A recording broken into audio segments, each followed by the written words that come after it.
it's not that.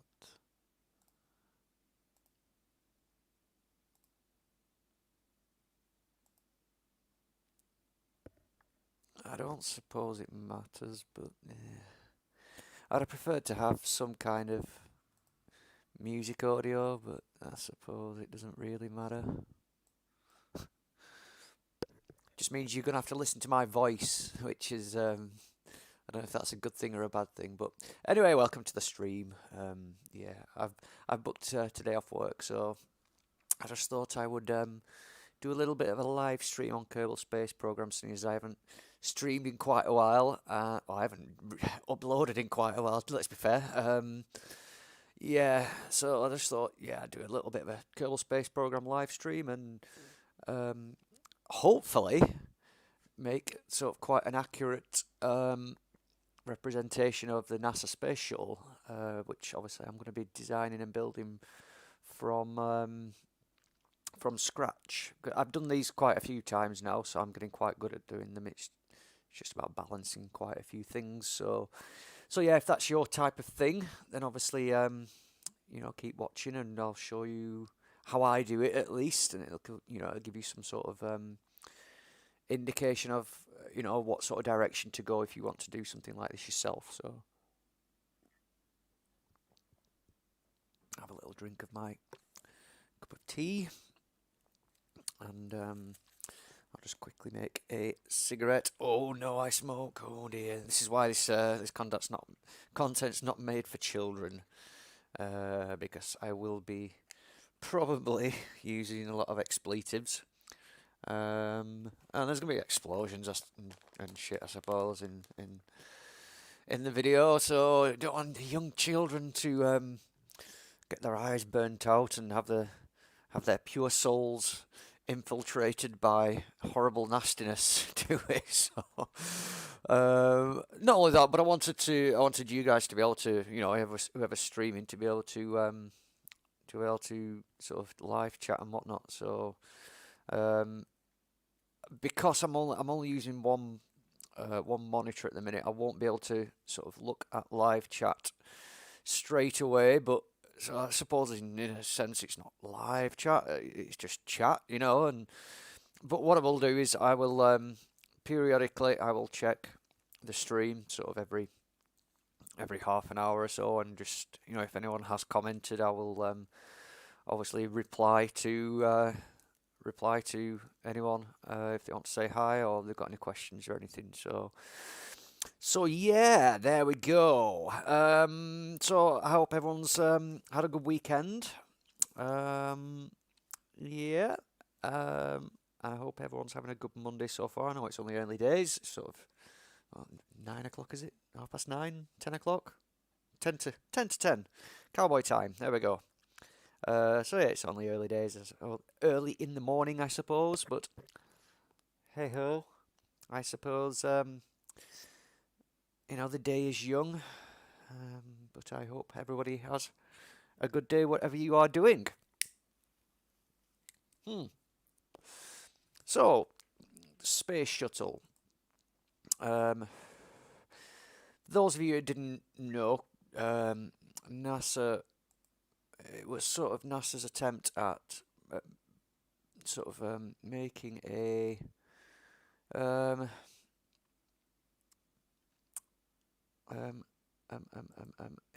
sort of new launch system, I suppose, for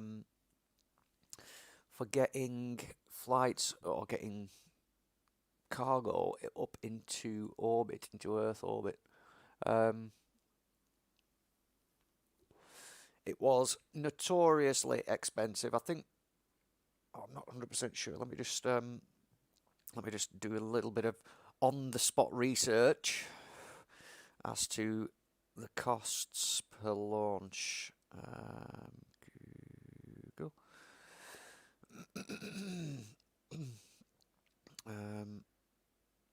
Space shuttle launch costs.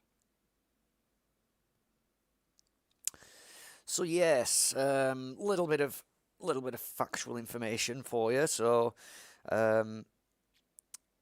it was a 30-year program, the shuttle program, through to 2011, which I believe is when they disbanded or they stopped doing the space shuttle sort of program really. The total cost of the 30-year service life of maintaining that shuttle was $196 billion. $196 billion. That's mind blowing. Each launch, as of 2011, cost about $450 million per mission. So that is for basically maintaining the space shuttle, replacing any broken tiles, replacing any damaged componentry, any damage to the shuttle during re-entry or launch, or during whichever mission it did, as well as maintenance of their the launch system, which I believe is the SLS, space launch system. Possibly not. I might be completely wrong there. Wikipedia is my friend here. STS, sorry, Space Transportation System.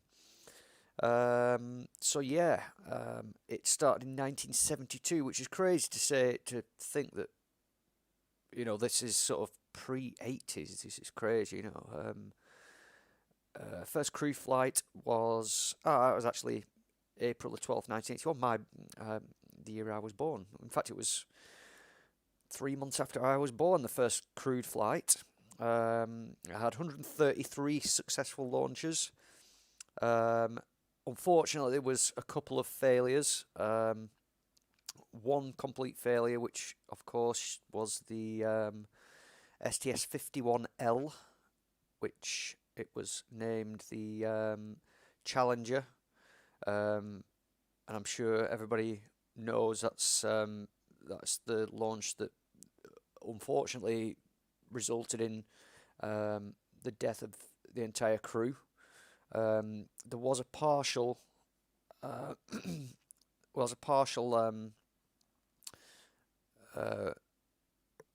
sort of unsuccessful launch, the Columbia, which I believe resulted in the space shuttle disintegrating during re-entry. Yeah. Obviously that was as well, that resulted in the deaths of the crew. Very sad news, but hopefully I don't sort of want to recreate that. I don't want to be trolling or anything. So, but yeah, back to the actual shuttle program. For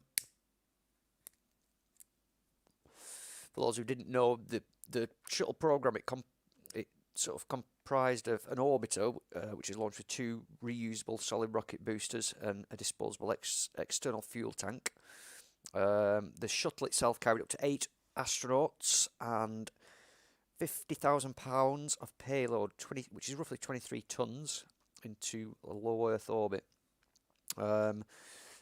Once the shuttle would actually get into orbit, complete its its missions in low Earth orbit, it'd re-enter the Earth and land sort of like a glider, so unpowered, I suppose. But I believe I've heard many stories that sort of from the pilot that that landing the space shuttle was akin to trying to fly a brick. It was just quite difficult to land. It would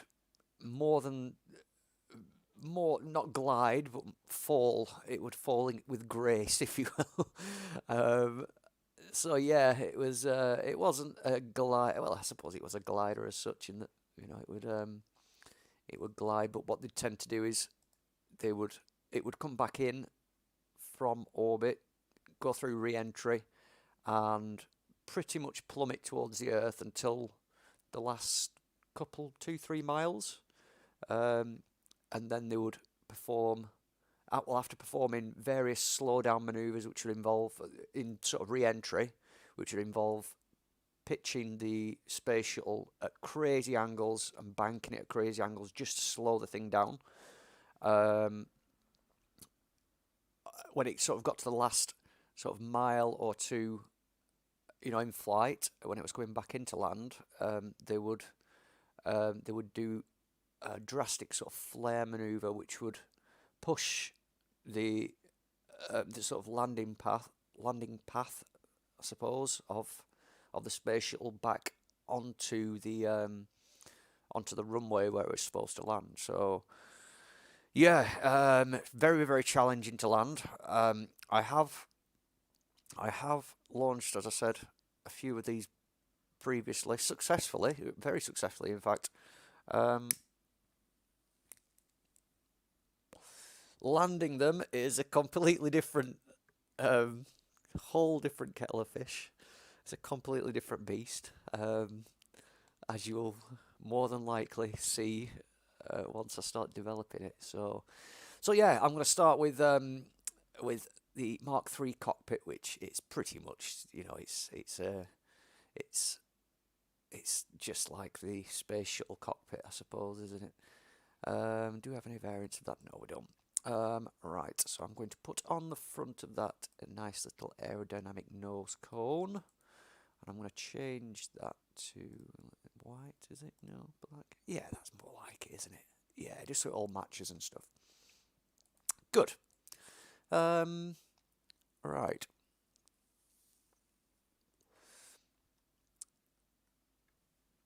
So then it would have it would usually have a passenger module, but I'm not going to put one of those in because they look too big. It doesn't look right, So what I will do, or what I'm going to do, is I'm going to put the payload bays, cargo bays, in there like so.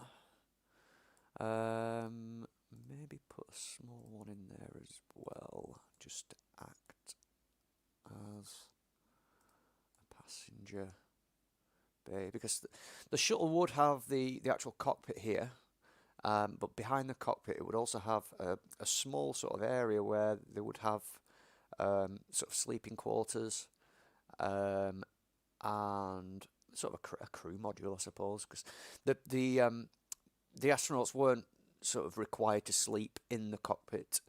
I believe they had somewhere a little bit more comfortable where they could sleep, and obviously smaller experiments were stored in sort of the rear of the cockpit, in the more in the crew sort of section, if you will.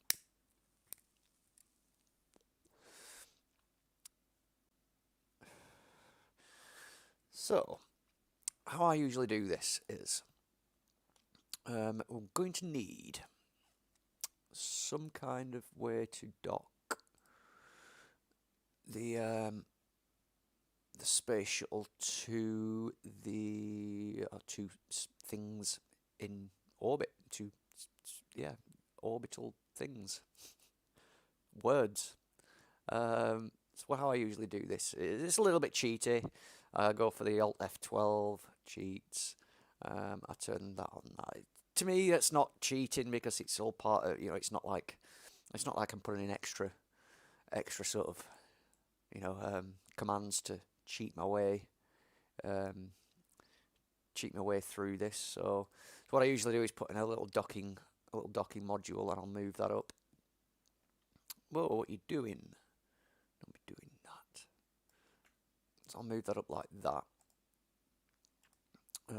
Just so that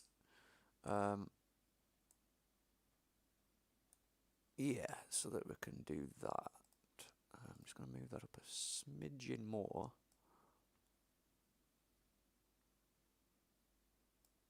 Like that, just so it's sticking proud out of, away from that away from the cockpit. And then if we close that and we close that, Does that stick through the roof? Yes, it does. Damn it. Right, so... Oh, what am I doing? Move that down slightly.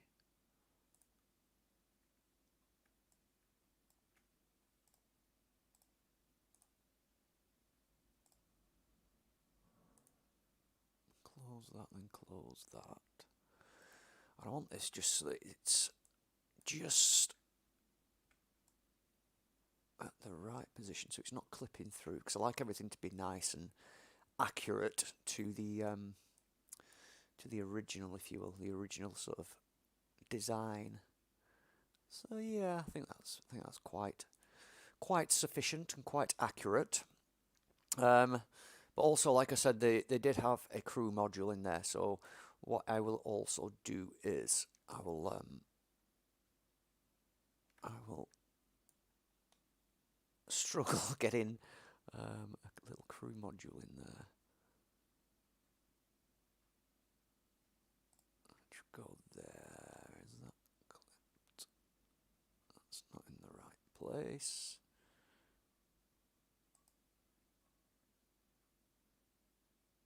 Come on, there we go. There we go. That's it. Okay. Alright. So then I'm going to rotate that round. I'll put on rotation clipping. And I'll move that up so it's not sticking through the bottom of the shuttle. Like that. Yes, very good, very good. Let's just check our stream. We have no viewers yet. We have no viewers yet, but let's just check to see the stream is working and I'm not just talking to myself.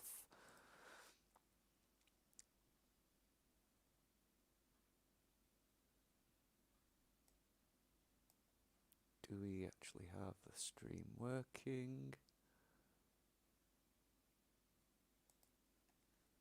I can't tell there. Where is my phone? Where is my phone? There we go.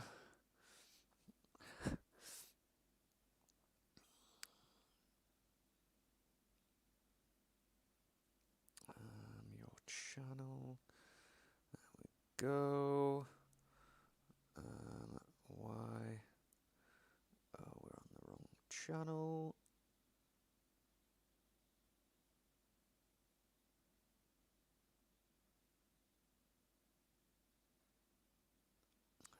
There we go.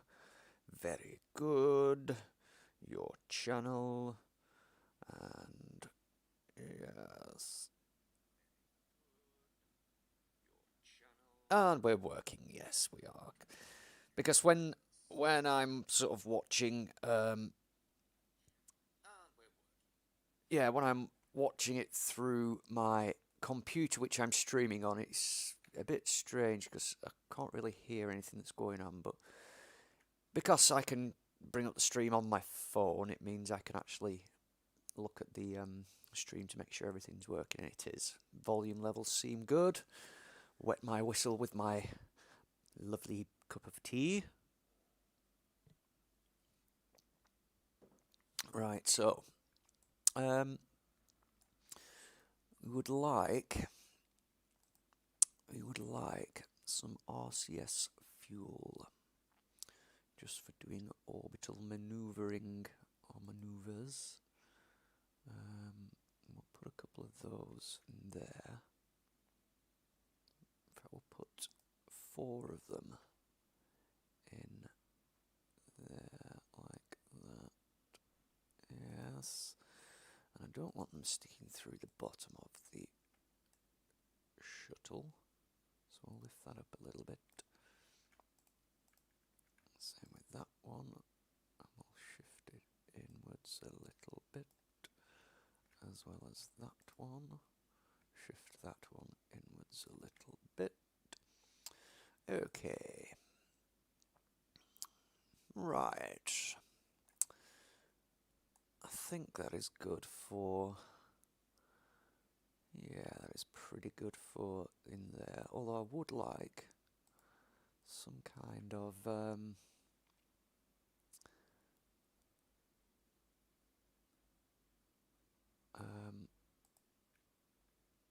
little sort of walkway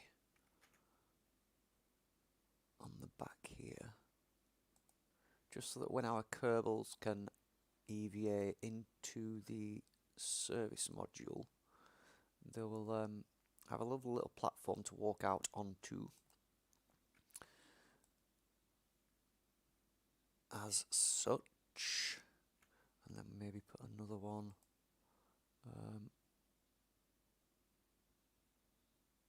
maybe a smaller one. Is there a small one? Damn rotation. It's a little bit too small and thin, much like my penis.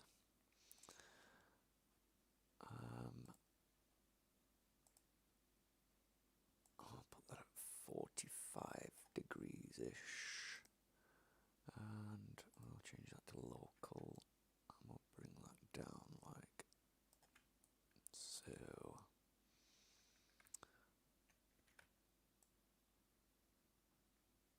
Beautiful.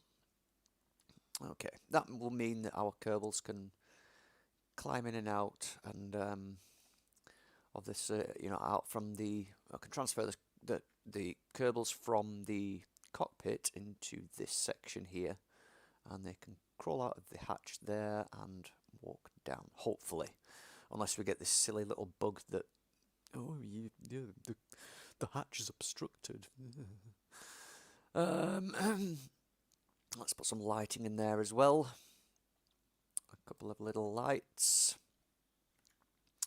with symmetry on.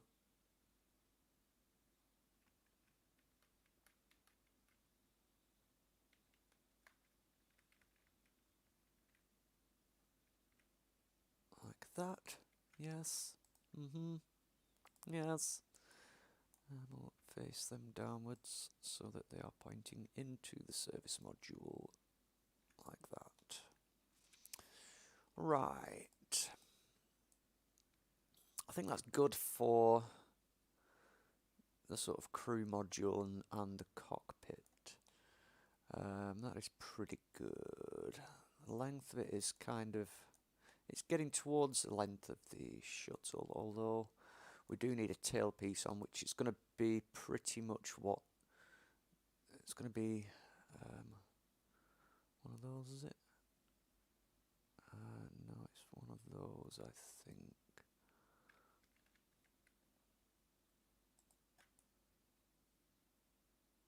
No, it isn't. I'm lying. Rocket fuel. Yes, it would be rocket fuel. So one of those, and we need the little adapter.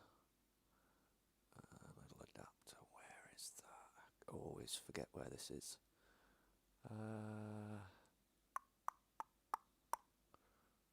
No. Yes, there it is. The engine mount, which will allow us to connect the 3 engines, which I am going to use. Where are they? Where are they? There we go, the vector engines. I'm going to put these on with no symmetry, simply because it will allow gimbaling for all 3 engines independently. Come on, there we go. So, there is that. Okay. Let's just check our centre of mass. Ooh, quite far back. That's fine, because our centre of lift is going to be probably way back here. Centre of thrust is there. Although I will be changing that at some point, because Yeah, because obviously when this is connected to the launch system with the external tanks, the external fuel tanks, and obviously the external solid rocket boosters, the center of mass is going to shift dramatically. It's going to be sort of down here. So because of that, what we want is these sort of launch engines. We want them tilted upwards so that the center of thrust is pushing through the center of mass. Otherwise, what you end up with is a completely out of skew sort of thrust vectoring, to give it the official title, which would mean when the those engines at the back are firing, it will be pushing the spacecraft sort of nose up or nose down, depending on sort of where the thrust vectoring is.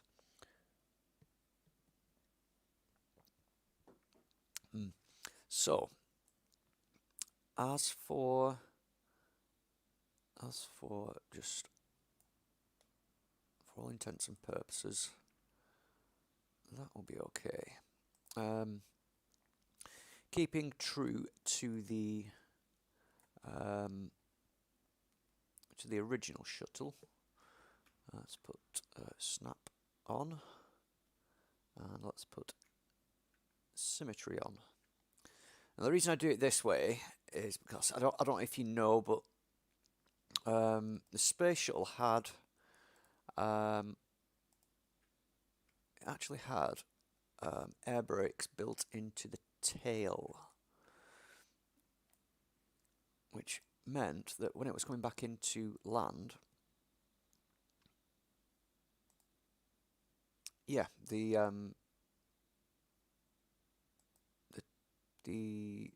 aileron, whatever it's called, this flap here that's on the tail, would yeah, it would deploy like so. So obviously it would slow the craft down somewhat, and yes, and allow for a slower descent. So to some extent, if you will. I mean, obviously, this thing is going to be travelling at thousands and thousands of meters per second. I'm just a little bit unhappy though with that visual glitch, so I'm going to just I'm going to adjust that so it's just slightly out. One click like that. Beautiful, so we don't get that visual glitchiness, which I do not like. I'm also going to move it down slightly, I think.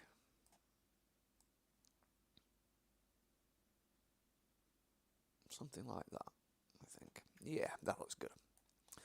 Beautiful. Right, so that's the tail. The tail fin put in. Tail fin put in. And then we're going to have the beginnings of the wings. Beginnings of wings. And I'm going to attach them actually up here, just so that we can get a nice flat surface, as well as the delta wings up here, and that will allow us to move those wings around and get a nice position for the wings, I suppose. Yes. Right. So move those back. Move those back. Kind of there. They're both going to go down because the wings on the shuttle were kind of flat on the bottom of the craft. Something like that, weren't they? So we'll do the same with those. With the what are they called? The strakes, wing strakes. And yeah, can you see the centre of lift is quite far back, but obviously we're going to be adding more things onto the back of here, so that doesn't really matter. That's not too big a deal at the moment. So elevons, we'll put those on once I can get the rotation correct, like that. and second elevon like such. Just move that one over a little bit so that it's nicely not clipped in, but just so we get nice separation of those two elevons. I'm going to set these ones to, let me think, pitch. Set these to roll. I'm going to set these to yaw. The reason you do that is it sort of separates out the control surfaces so that, say you are pitching and rolling at the same time. If you're pitching and roll at the same time, and I set these to pitch and roll, you wouldn't be able to control it as fluidly, I suppose, if as opposed to how I've set it at the moment. So what that enables us to do is pitch and roll at the same time, and you've got independent control surfaces for each control, if you will. I'm also going to move these quite far back because the shuttle actually had a separate control surface just underneath the rear engines, and for those I'm going to use again 2 of these elevons. Oops. Oh, this is where it gets a little bit complicated because you've got to mess around and get these in correct orientation. Come on. Come on. Play the game. Come on.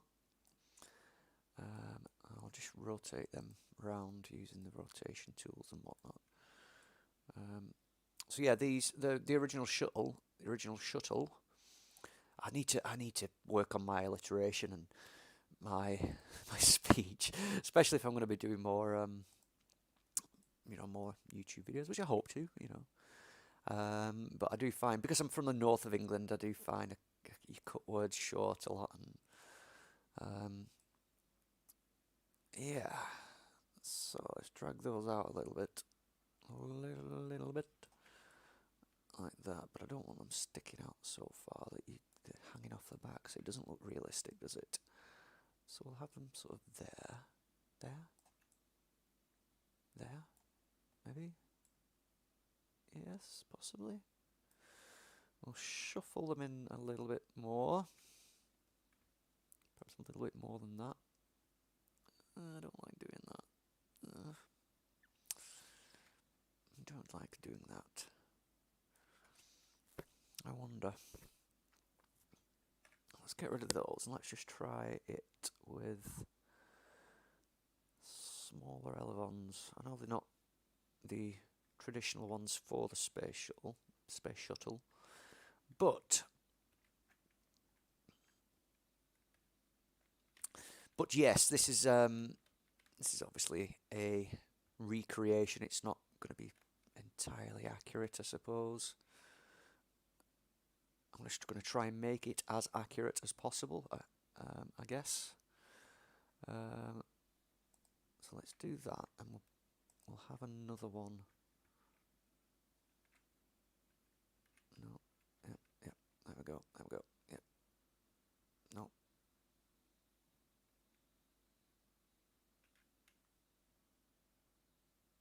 No, why is it not lining up properly?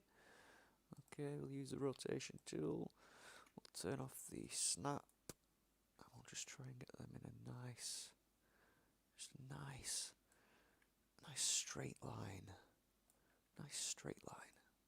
Come on, play with me. Come on. Straighten those up nicely. We'll rotate them so that they are nice and flat.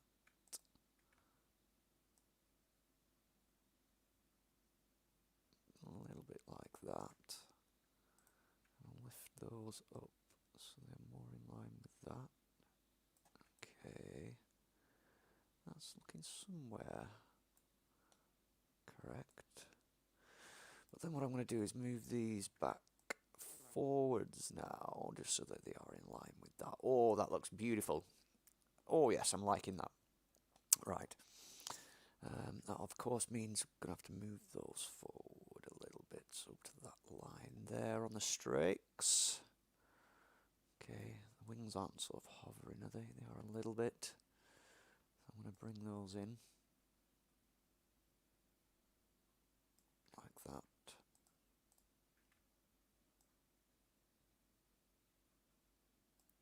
Like that. Right. Close that up just so it's out of the way, just so we can look at this from the top. It's looking somewhat shuttleish. That's Sean Connery saying shuttleish. Right. Now, the shuttle had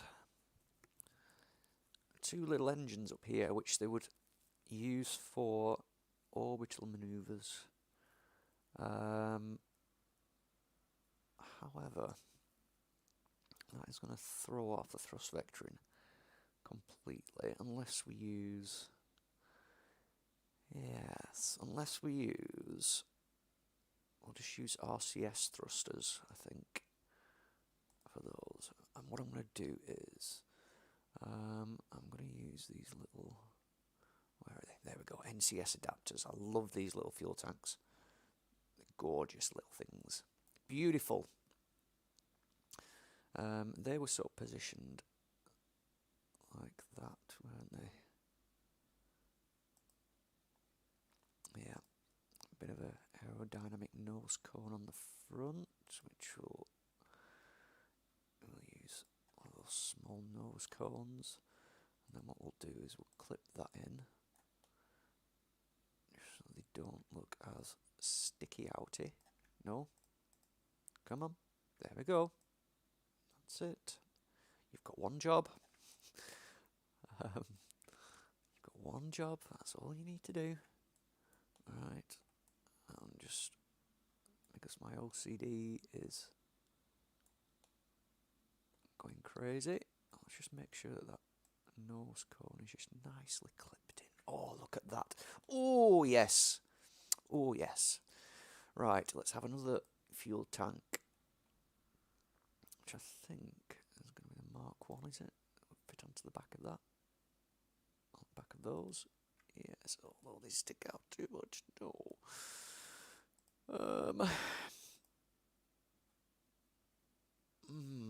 What to do? What to do? I think I'm going to have to use a different nose cone. Yeah, let's delete those, right? And we'll use the Mark 1 fuel tanks on there with snap enabled. We'll just have those at sort of that sort of positioning. Yeah, maybe? I don't know. Help. I'll have them sticking out a little bit like that. And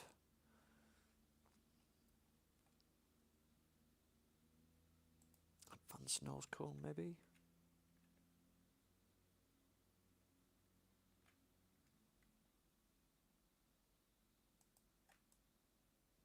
Something like that. Does that look? That looks a bit shuttly. Right.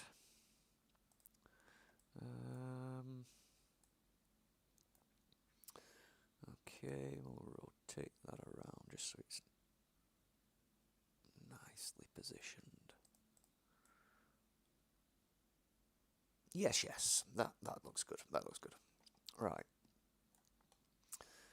I need to make sure that the centre of mass isn't going to go crazy places. So we'll get rid of all the fuel in there. Centre of mass is still quite far forward. I wonder if we add fuel to the wings, it'll bring it a little bit more. Because what I don't want is, if the centre of mass is too far forward from the centre of the lift, you'll tend to find that your spacecraft will nosedive a lot, which obviously we don't want unless we put control surfaces at the front, which I don't really want to do. I don't want to be putting canards at the front here, because obviously it's not particularly realistic. So unless we leave the fuel in there, and just have a look at how that would. You put fuel in there? No. Alright, this poses a bit of a challenge, because, as I said, I don't really want the centre of lift to be too far forward, because you'll just end up with it nosediving, and it will mean that controlling it is going to be one hell of a problem. So first of all, we turn yaw and roll off on those, because they are purely for pitch, which I suppose that would help with. That would help with making sure that this thing is pitched correctly, I suppose. And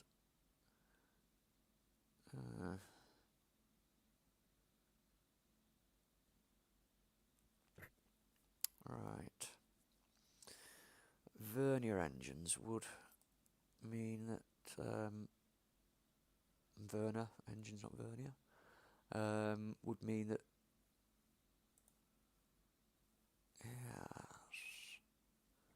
okay, place anywhere linear RCS ports.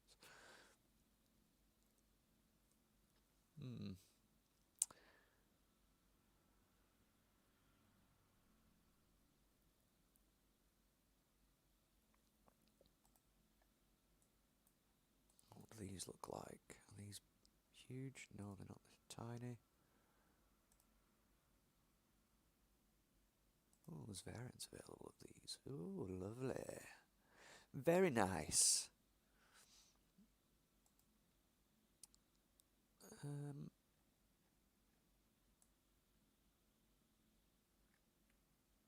would like to make sure that this thing can actually land, so I think what we're going to do is put some wheels on this, and just test its gliding capabilities, if you will. So, ground. We want some large landing gear, I think, do we? Do we? I don't know. The original shuttle was quite... Let's just have a look at how low down to the ground it was when it landed, when it was landing. Because as I said, I'm trying to make this as sort of realistic as possible. Space shuttle landing. I'm googling.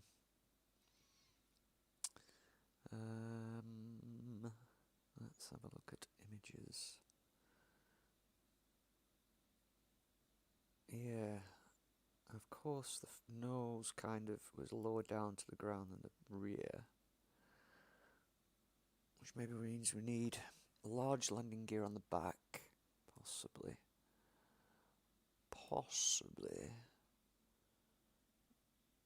Were they on the wings? It's difficult to tell. Yeah, I think they were. They were on the wings. So large landing gear at the back, which we just use those and clip out and move out like that, and then just clip them down slightly so that they're inside the wings. I don't want them to be sticking out through the top though, so as far into the wings as possible without sticking through. Turn off snap. There. Oh no, a little bit more there. There we go. And flat, aren't they? Yeah. Okay. Are they in the right place? I think they could do with going back a little bit, just so that they're not right over the centre of mass. Okay, and then we'll have medium landing gear at the front possibly. Although it will look a bit strange, that, won't it, with a tiny little landing gear. About a large landing gear on the front. That just looks crazily too big. I suppose we could clip it in a little bit. That was sort of underneath there. There's only one of them. I could clip that in a little bit just so that it gives it more of a realistic look when it's landed. Oops, a bit too much. Like that, and then maybe bring these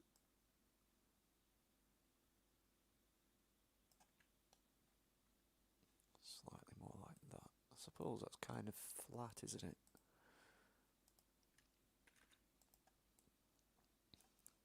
It's kind of flat. Let's just see how well. Oh no, it will be slightly tilted forwards. I just don't want these landing gear to be experiencing too much re-entry heat, which they will be doing if they're sticking out like that. I don't really want to use a puny little sort of medium landing gear.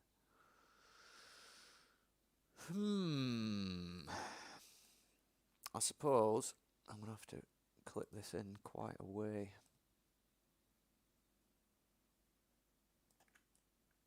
Just so it looks a bit more realistic when we're landing this thing. Again, it's going to be slightly tilted forwards anyway, so that's fine. I'm okay with that.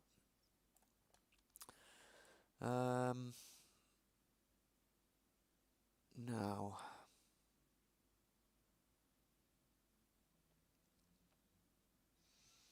centre of lift is going to be way back there, but that's only really going to matter if we're flying this thing, which, to be honest, it's a glider, so it doesn't really matter about, as long as the centre of lift is behind the centre of mass. We're going to have enough sort of lift authority with having these control surfaces behind us. Sorry, I'm just talking to myself, by the way, if you didn't already realise. Yeah, if you didn't already realise, I'm talking to myself.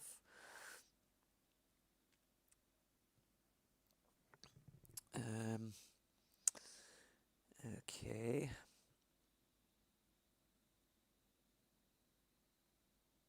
Still not got anybody watching. Why is there nobody watching? I suppose you can all watch this later on. Right. Let's just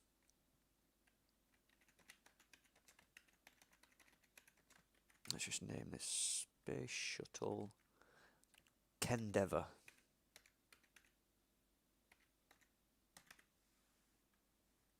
In true Kerbal fashion. Have we got fuel in it? Yes, we have.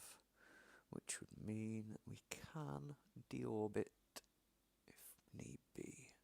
I just want to test to see how well this will glide. So this is just a simulation. So yeah, we can run simulations if we want, because we can always revert back to the spaceplane hangar. And of course, what you can do, I don't know if you knew this, but what you can do is you can set an orbit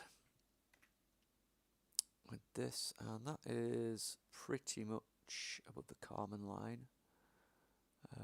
So we'll set the orbit to there, and we'll just test to see how well this can actually glide back. So we'll retract the landing gear and activate the engines. Okay, and then we'll point retrograde. Oh yeah, we're going to need some kind of authority. So we'll need to remember to put in an SAS module at the back, somewhere near the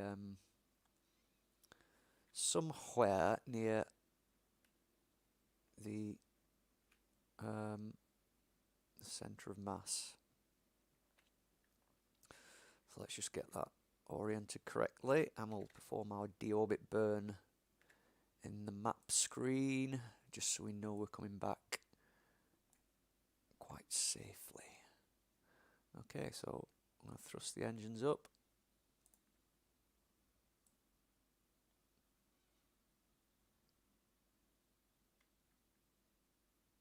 We'll bring that orbit down fairly slowly. There's no rush, I suppose. I'll just watch that orbital line or the re-entry line drop down. I'd like to land on here, so I'm going to cut the engines roughly about there.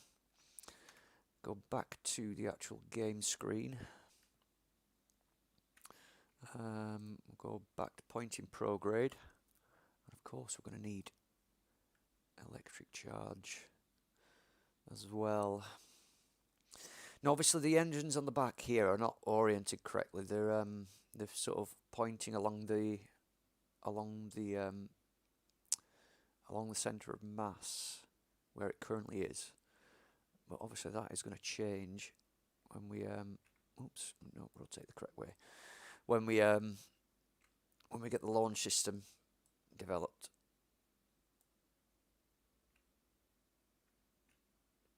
Okay. So stability assist, and what I want to be doing is pointing upwards at say about 35 degrees roughly. 35, yeah, that's probably a good number to be pointing at. Okay,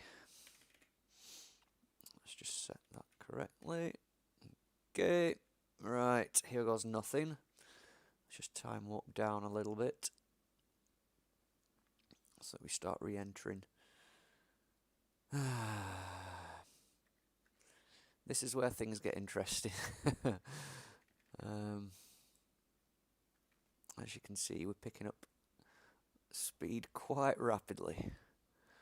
A little bit nervous. I'm just going to tilt downwards a little bit more because I don't want to be too aggressive. We want to maintain some kind of forward momentum.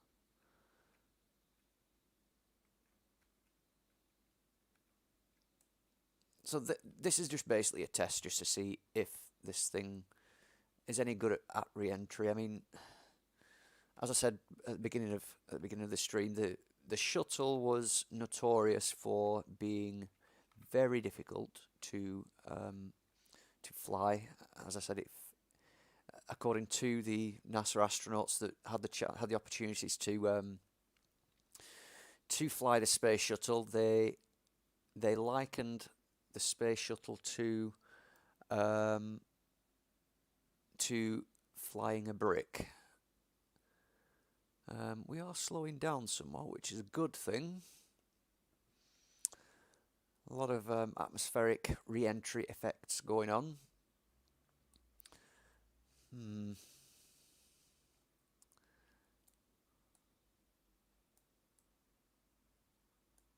It's making me very nervous that I've got no sound, which I'm going to have to sort out for the next stream. I'm just trying to make sure that... Oh dear, oh dear, oh dear. Oh, here we go. Here we go. Okay, okay. Okay. Let's just let it do its thing. We'll just let it do its thing. Let it tumble a little bit. This does happen with the shuttle, or with the shuttle not in real life. Obviously, it would be quite yeah, it would be quite scary for this to happen in real life. But in the shuttles that I've created in Kerbal Space Program before, this is fairly normal. Especially when you're entering sort of the thicker parts of the atmosphere, they do tend to tumble a little bit like this. So I'm not particularly worried. It's just whether or not we can recover from this safely.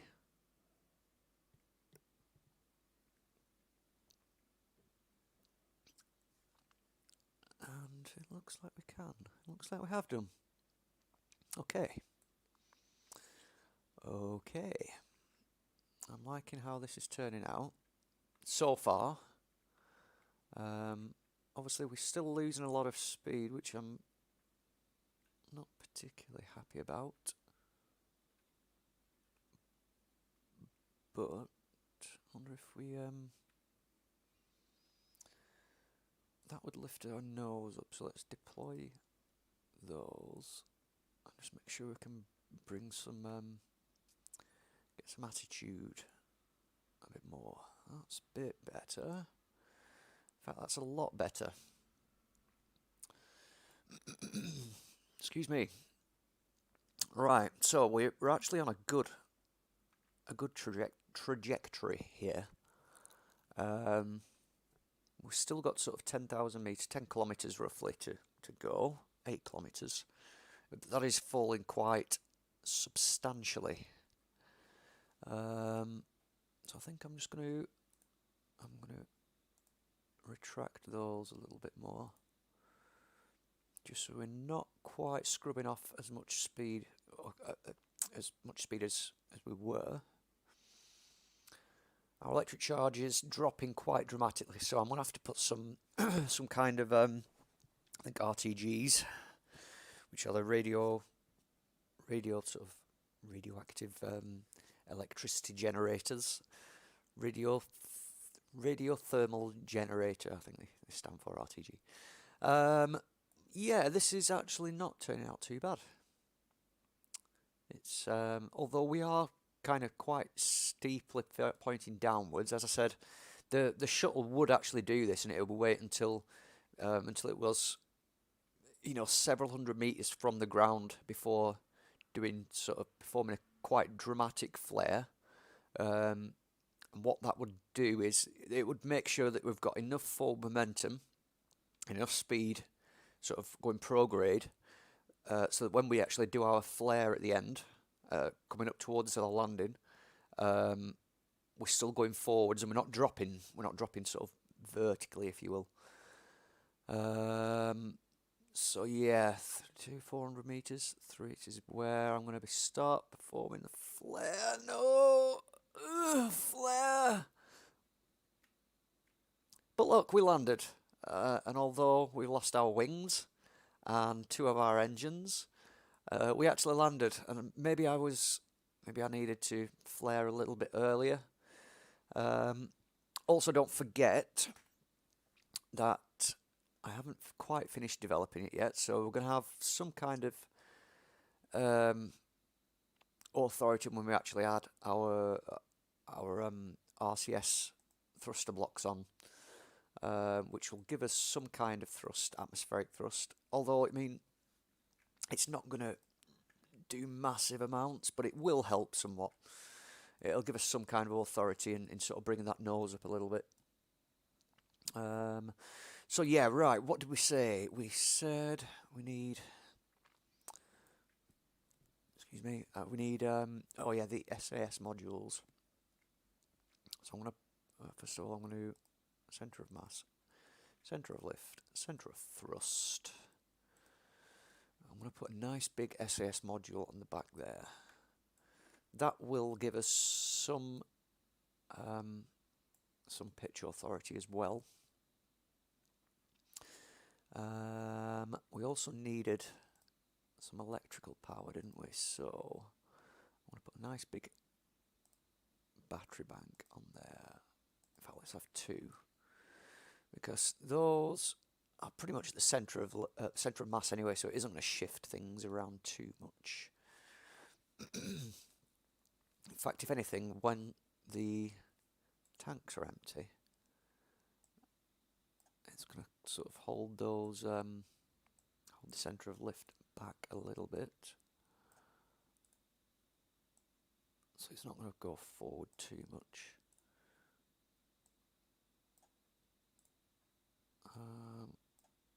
So that's going to be our landing sort of fuel profile, if you will. Centre of mass is going to shift quite a lot, really, when the tanks are emptied.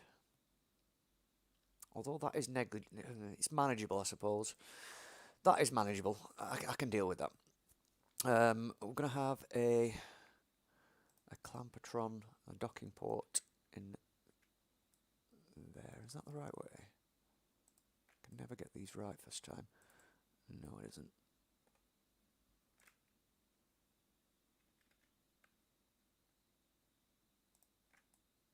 That's correct. Right. That's better.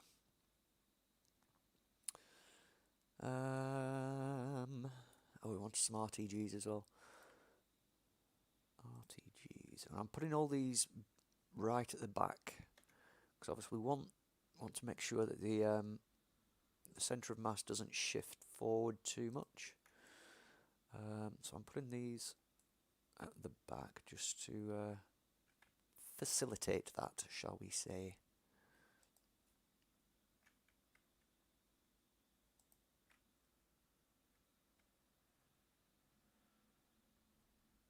So we'll put them right back there, well out of the way of the cockpit, so our Kerbals are not going to have any radiation sickness, in addition to the radiation sickness that space already gives. Okay.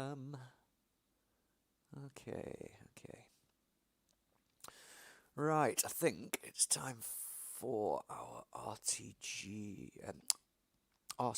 blocks to be put in. So I'm going to linear RCS ports. We'll put some of these at the back just so that we've got some kind of forward thrust authority. Wow, they're tiny.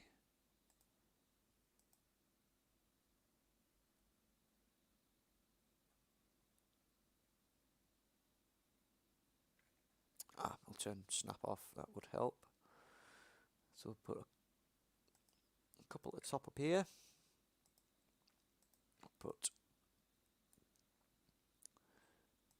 3 at the sides, sort of here.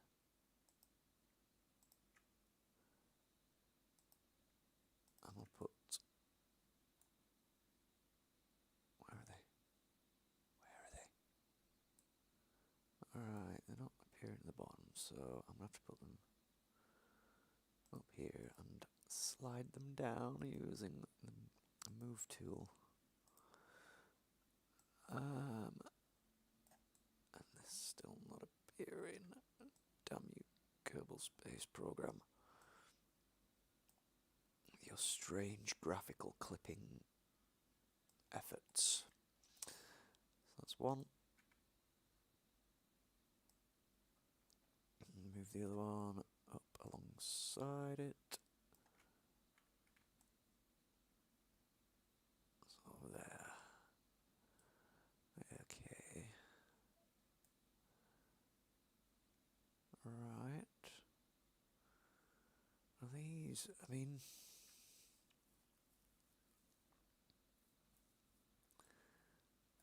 you see, it's pointless having them if I'm not going to use them.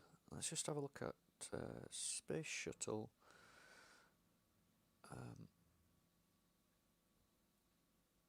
Orbital Maneuvering OMS engines, that's what they're called.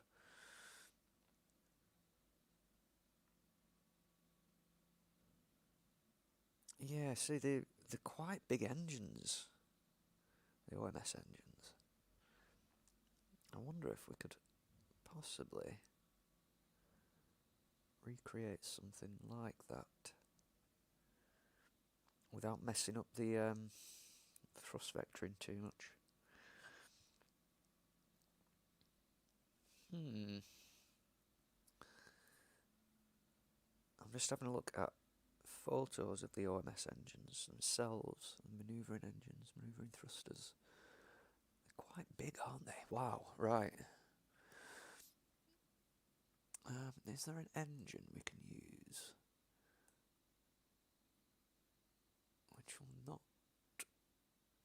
mess around with that too much. Spider looks kind of a bit too small. What about them? Those look too small. You see, they're quite big looking. If you yeah, those look actually a bit more proportional in size. However, this is going to mess up thrust vectoring. But I suppose I could be a little bit cheaty. I mean, I'd like this to be kind of authentic to the original look of the space shuttle. But if it means we've got to just take a few liberties, then and so be it. Unfortunately, got to be authentic and all that. Those need rotation, I think, because they're kind of pointing at a little bit of a weird angle, aren't they? That's more like it. Excuse me.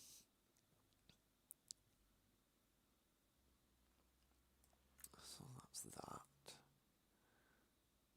And there's weird RCS block underneath. I wonder if we can actually get different RCS blocks.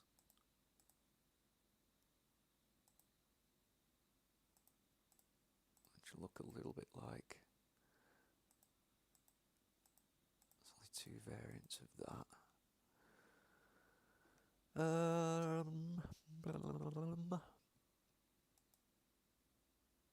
About using Werner engines.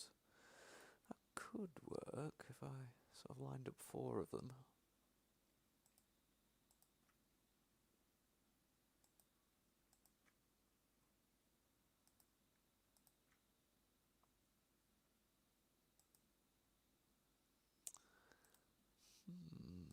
I wonder what this will look like. This could look completely stupid, but it is worth a go, I suppose. It is worth a try. Now they're sort of pointing outwards. Kind of in line with the edge of the OMS tank. So I suppose they're like that, aren't they? That one is in line with that one. A bit more down that way. Rotate it a little bit more round that way, I think. But then of course the ports disappear, so I'm going to have to clip these in slightly.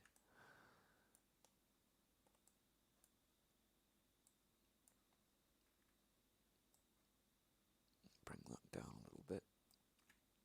And do the same for that one. Take that in. Just so we can see the port. Now these are going to give quite a lot of sort of left and right authority, I suppose. Because the Werner engines, they act as... that is going to be a problem though. Yeah, that is going to be a problem. I don't think we can use them. No, because Werner engines will actually... they will act on your main throttle control rather than on RCS control. Now how can we do that then?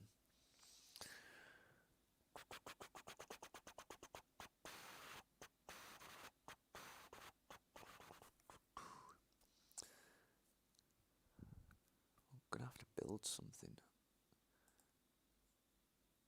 Sort of recreate that look. Because it's kind of like a... it's like a semicircle. No, it's not a semicircle. It's kind of like a very blocky section that's on the back here. Underneath the these engines here. But that just reminded me, I do need to put some of these down here as well. Because otherwise the thrust vectoring is going to be way off. If I pop a couple of those on there,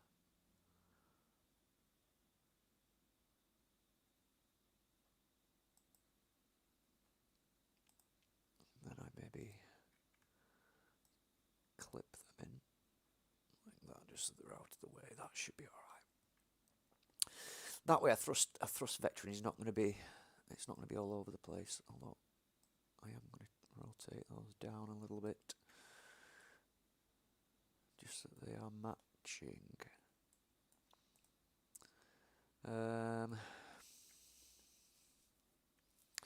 Right, how are we going to do these? Drain valve, that kind of looks box sectiony, although they are tiny. That's not going to work too well. What can we find that looks kind of box sectiony? We do need a couple of chutes.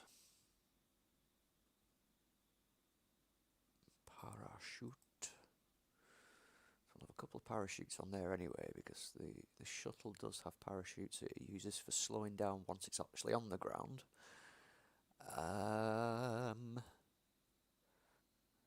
Flags. No, that's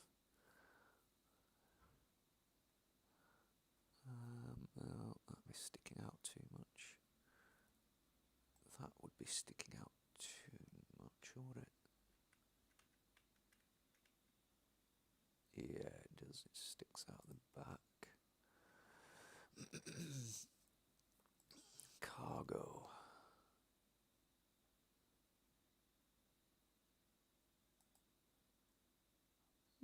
That looks actually quite good.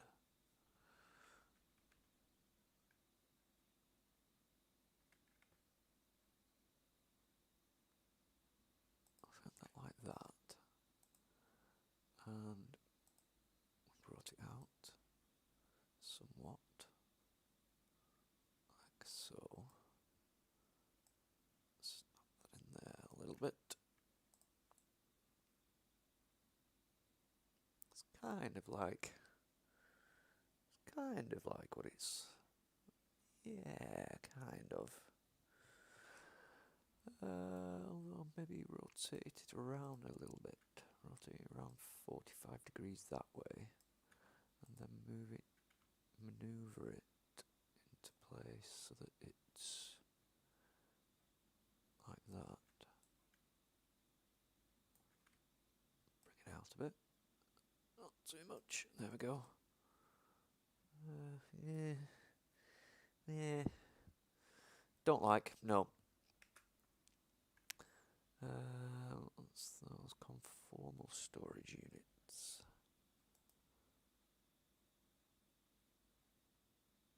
Meh.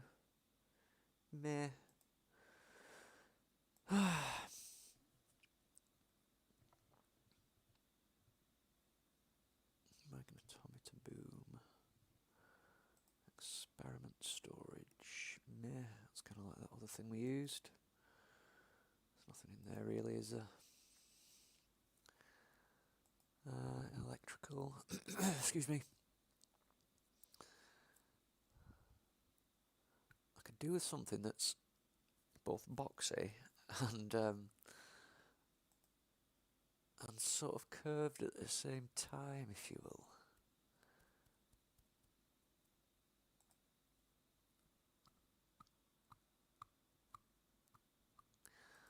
Aerodynamic. No, there's nothing really in there, is there? No, that wouldn't do. I mean, I could make it out of structural panels, but they're not going to be that. The problem with using structural panels is the thermal capabilities of them are just terrible. So the chances are they're just going to explode on re-entry, which obviously we don't want. We don't want any explosions, especially around the engines. It would be disastrous. Command and control. No. no other variants of that particular engine either. Oh, this is difficult. Oh.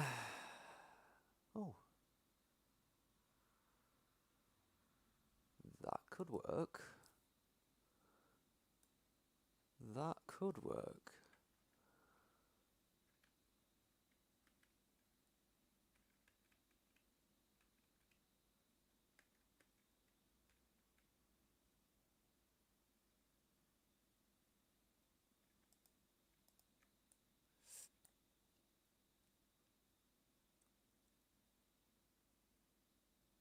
That very much could work, you know. We should have a couple of them like that. And then what we'll do is we'll manoeuvre those out and just into place.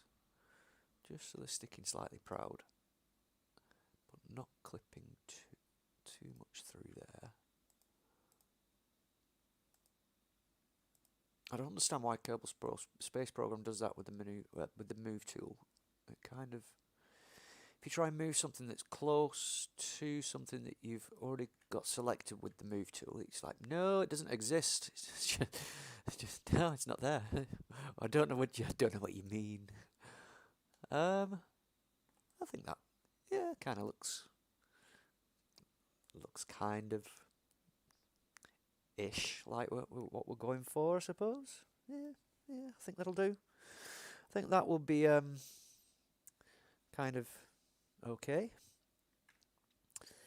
All right.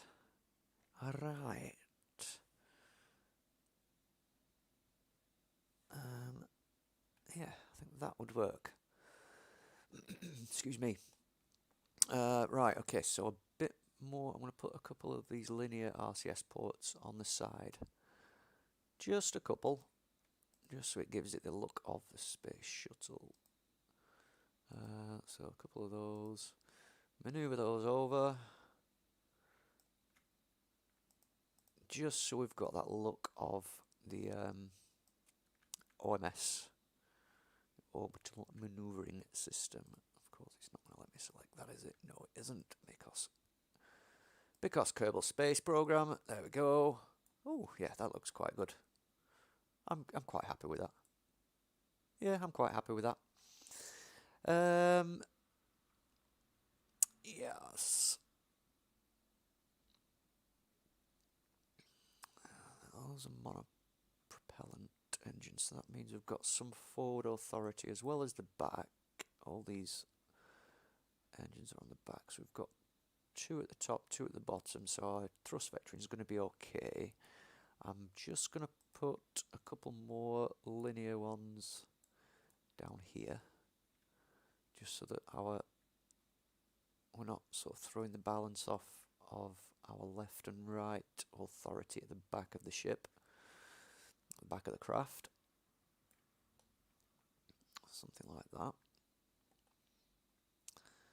And then also I'm going to put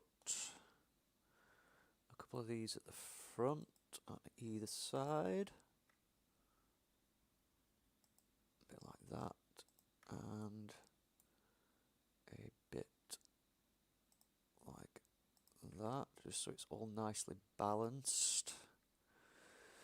I'm going to put some more of these. I'm sure they had a couple up here somewhere, didn't they?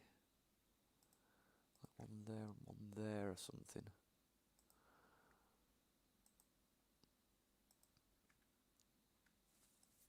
Sink those in slightly, just so they're not sticking out proud.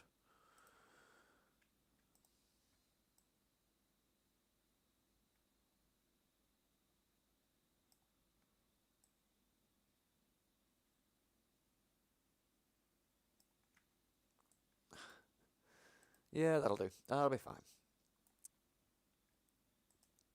Oops, no. I want to copy those and match what we've got on the top on the bottom.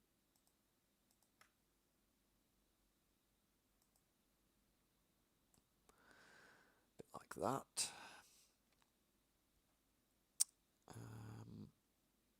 also match what we've got at the front for up and down translation.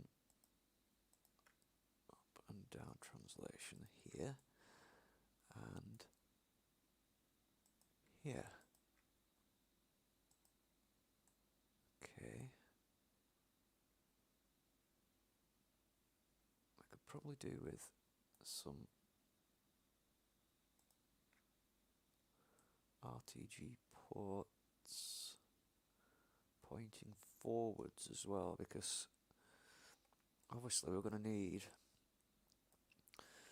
some kind of way to is that going to be pointing the right way?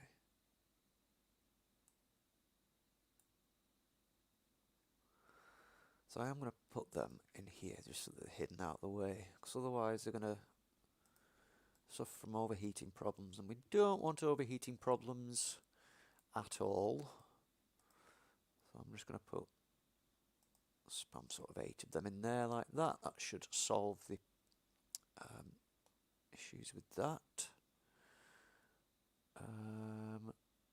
Have we got all our bases covered in terms of RCS blocks? We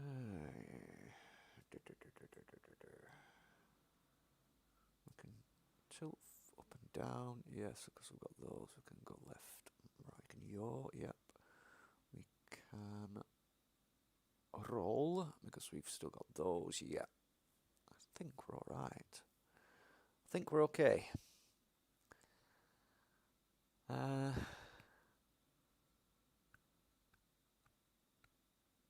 Yeah, I think we're okay with that. So I'm just going to close that up. And we'll just check our centre of mass versus our centre of lift. That's fine. Yeah, fuel is full.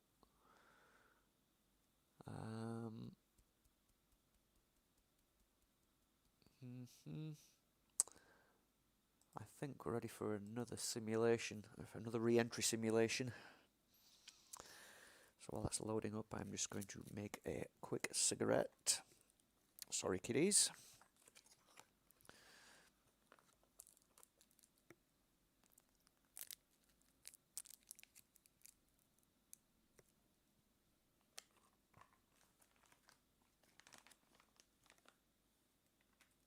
Let's turn that on. Okay. And we will set the orbit. Okay. Retract the landing gear. Put retrograde. This should, with the RCS activated, it should have a lot stronger authority. Oh, beautiful. I am liking that. Yes. That is gorgeous. And we'll just time warp there. Okay, just so we get it nice and straight. Back to the map screen. And oh bugger, we need to set up our we need to set up the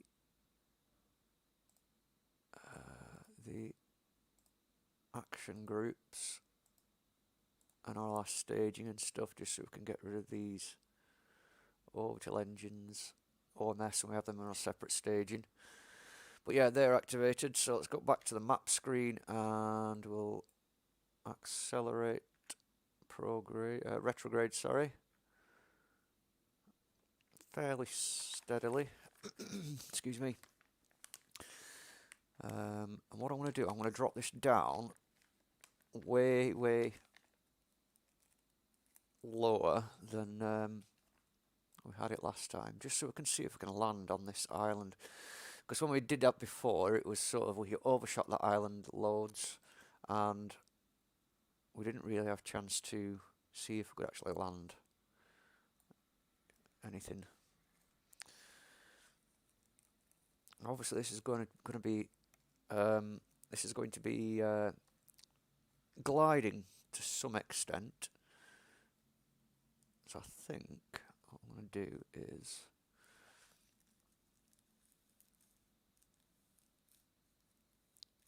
round about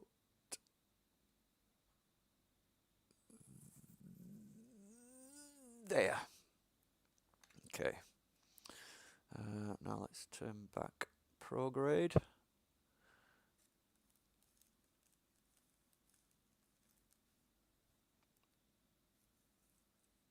We've got some really good authority using these RCS thrusters. I am liking how much authority we've got. Authority basically means how much control and how easy it is to turn the spacecraft. Because obviously as before, we didn't have the RCS thruster blocks, which meant we was entirely relying on the torque of the cockpits, because the cockpit's got sort of like a built-in SAS module, which is sort of like a gyroscope, if you will. It allows gyroscopic manoeuvring. However, it's not particularly that strong. So obviously, the more SAS modules you have on the spacecraft, as well as the RCS blocks, that will allow like a higher torque, if you will, which will mean that the spacecraft can actually turn a lot easier.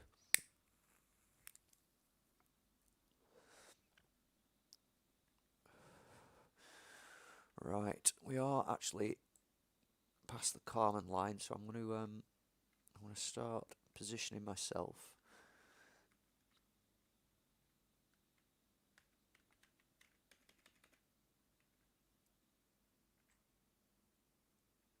I'm going to leave the RCS activated just to see if it will affect the tumbling sort of sensation or tumbling effect that we had when we was re-entering last time. If it doesn't, then I'll just switch it back off and preserve the monopropellant.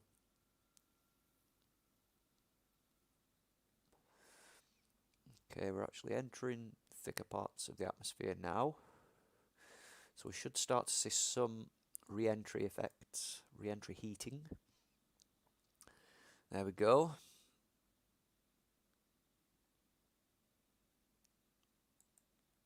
I'm going to deploy them so that it will hold the nose down somewhat. Keep that nose pointed at about 35 degrees.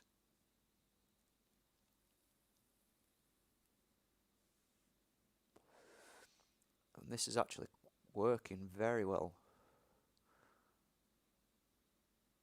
Yes, this is working quite well.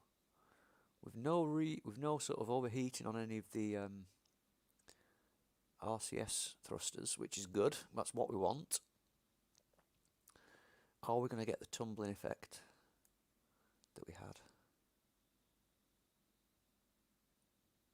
I can't remember what sort of speed it happened last time, but I'm just going to leave the controls and let it do its own thing at the minute. Because I think what happened last time was I possibly tried to control it a little bit too much. Oh,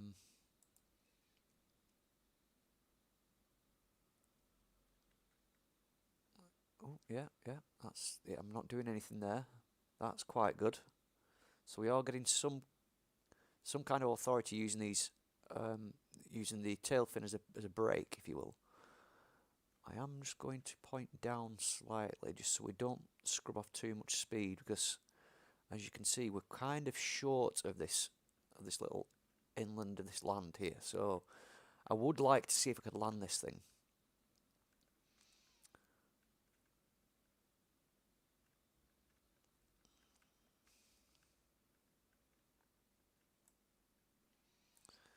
The Kerbals look quite happy. Actually, they do look a little bit worried, but Jebediah's got sort of like a look on his face that is indifferent, which I suppose if he's not terrified, that's kind of a good thing.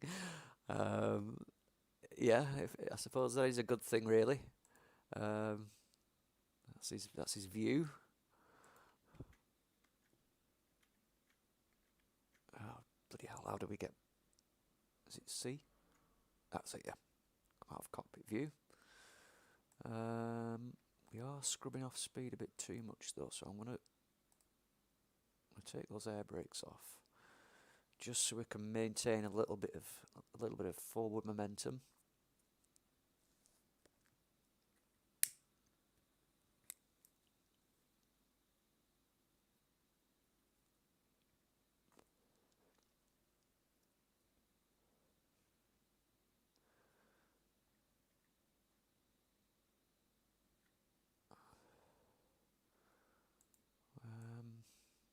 We're looking good so far. We are looking quite good so far. Ooh, hold on. That's fine. I'm okay with that.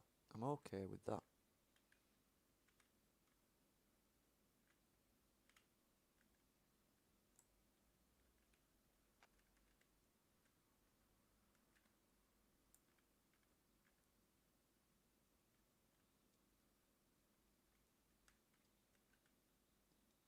I'm okay. Yep, that's fine. That's fine.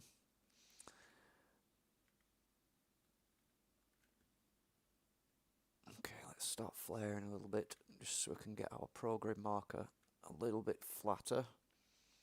Let's get the gear out.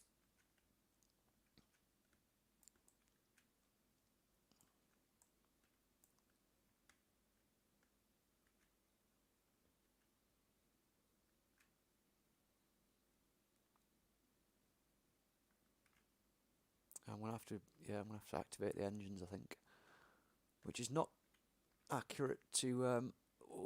Oh.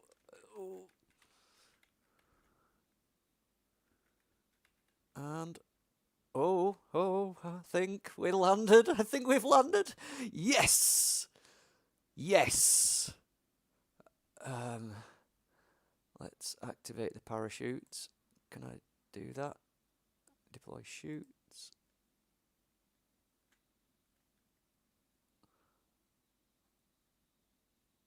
I've only deployed one chute, but that's fine. Apply the brakes. We have a successful landing. Yes. Oh, that is brilliant. Fantastic. Right, we've got a very, very capable glider, basically. Very capable glider there.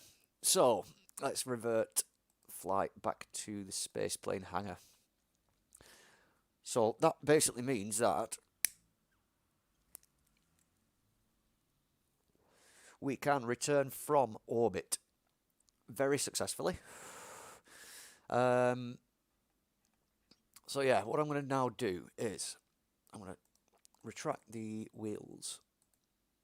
Start retracted like that. I'm going to save, and I am now going to leave and enter the other hangar.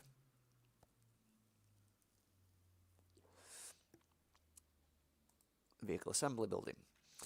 Okay, so this is the second part. This is basically where we are going to we're going to build up the STS, which is obviously the launch system, if you will. So what we're going to do is we're going to open craft spaceplane hangar, which is where we saved it in. No, where is it? There we go. We'll load that up. Okay, we need to rotate this so that it is in the correct orientation. As such, right, this is where we basically this is where we put the external fuel tanks on, the solid rocket boosters, as well as the launch clamps. So what I usually do is with this, I will bring up the center of mass. I'll bring up the center of thrust. This is where it gets a little bit complicated, and this is where it can be very tricky.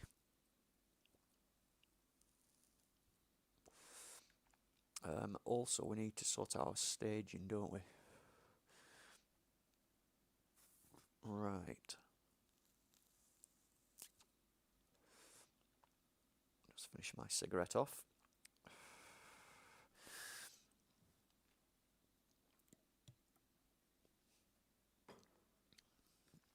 Okay. Right, so we'll start off with a coupling, and I usually use one of these just because I like to keep the fuel tank a little bit of distance away from the fuselage of the shuttle for obvious reasons. The reasons will become apparent a bit later when we're testing the launch system. But yes, so we'll start off with one of those. And then what I usually do is go into fuel tanks. I can never remember which of these fuel tanks is the right size. Now that, I know the variants for that one, you can go orange, which is keeping with the original look of the space shuttle, but they're very small. I don't really like the look of them, because the original shuttle, it had quite, the external tank was quite big in comparison to the shuttle. Let's just have a look at what other options we've got. Let's just see. Let us just see.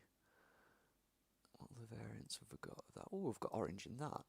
That is a bit more chunkier looking. It doesn't really matter about the actual. That is a bit more substantial looking. I think I'm going to go with one of those, or two of those maybe. So we'll just copy that and we'll attach that to the bottom. And we will then lift that up.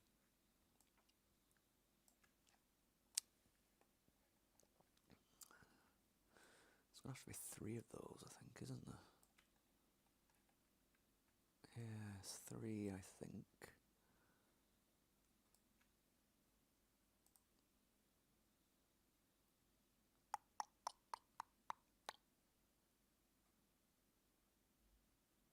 Yeah, so we'll build it from the bottom of the tank upwards. I imagine that would be a good idea.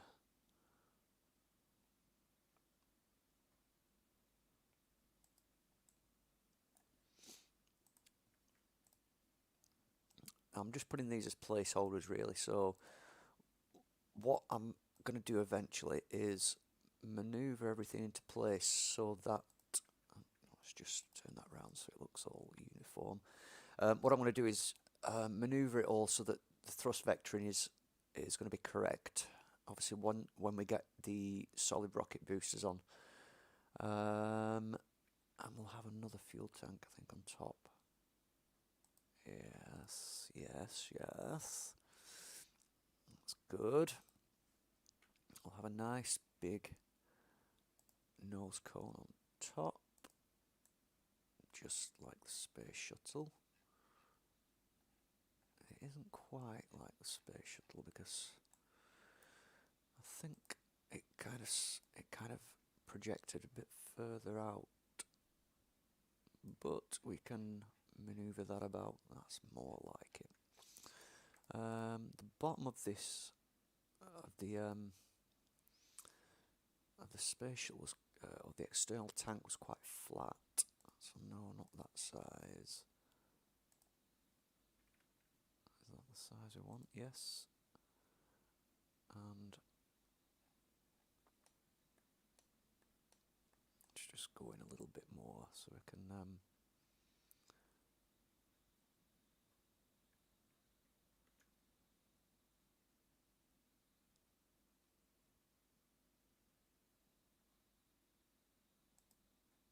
no, no, come on.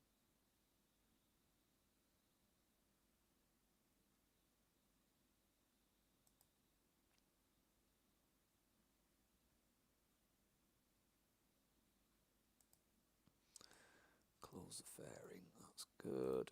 Okay, let's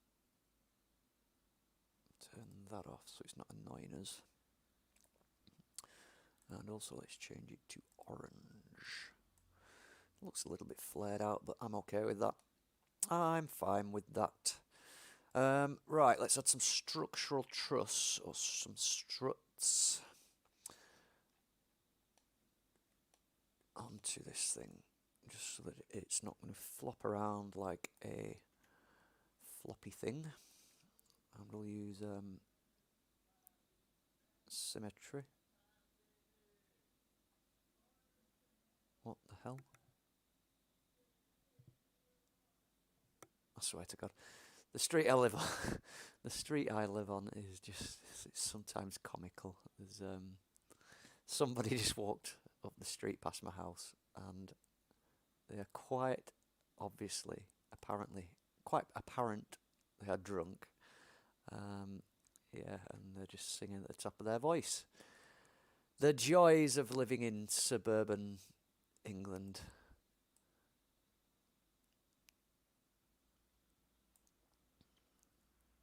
Okay, we'll just have one strut at the top there, holding it on. And we'll have maybe just one more at the bottom here. Connecting this tank onto the bottom of the fuselage. There, kind of. And we'll zoom out a little bit. And we'll have that connected there. That looks good. Okay. Now the fuel tanks would feed fuel from the bottom into that bottom tank. So let's zoom in a little bit more. And we'll have one of these fuel delivery system going into that tank there. From that tank into the shuttle. Yes, that's good. Okay. Now, as I was saying before, the thrust vector of, once we add the external tanks and the solid rocket boosters, the thrust vectoring will be way off. Now, at the moment, we only have these 3 engines here, which are, at the moment, acting as the launch engines. Now, as you can see, the thrust vectoring is pointing directly upwards. And it's pointing sort of over this way, which means that's the centre of mass of the entire craft. Which means if just those 3 engines were firing, it'd be acting, the centre of mass would be acting as a pivot, which means the craft would want to push nose down, which obviously we do not want. Now, I'm going to add on a coupling for the SRBs, and again I think I'm going to use those radial decouplers. I'm going to go on there roughly, and we'll have symmetry on. Yeah, that's going to be alright. Yep, so we'll have symmetry on there. And the engines, right. I want to get the correct size. The kickback ones, the gigantic. Yeah, but they don't look real, do they? Thoroughbred. Again, they don't look particularly realistic. Because they sort of stop there.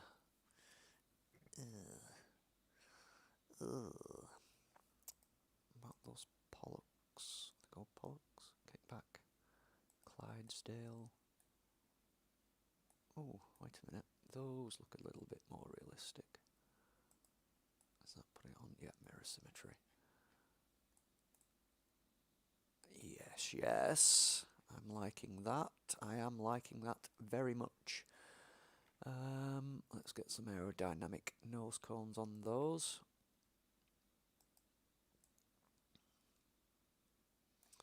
Yep, I'm liking that. I am definitely liking that.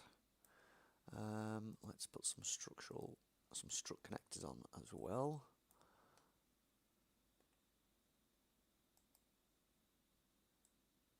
Onto the bottom here. And this annoys me about Kerbal Space Program. It's like, oh yeah, right, okay, so it's mirror symmetry, but it isn't mirror symmetry, is it? Because if I do like that, the other side isn't going to connect, so let's just get rid of those, and it means I'm going to have to put them on one side at a time, which is kind of annoying, but needs must, I suppose. Alright, roughly about there. Yeah, we'll connect that to there. Then we'll do the same at the top. So up here to there. And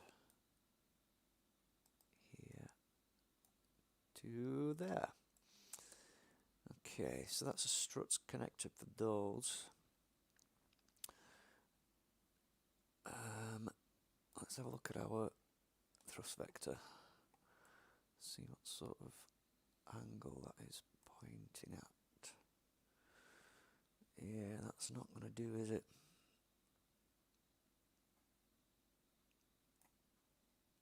Also, I'm going to need some separatrons. These just make sure that the that when we stage these external tanks, they're going to move away from the main body of the shuttle and the main tanks.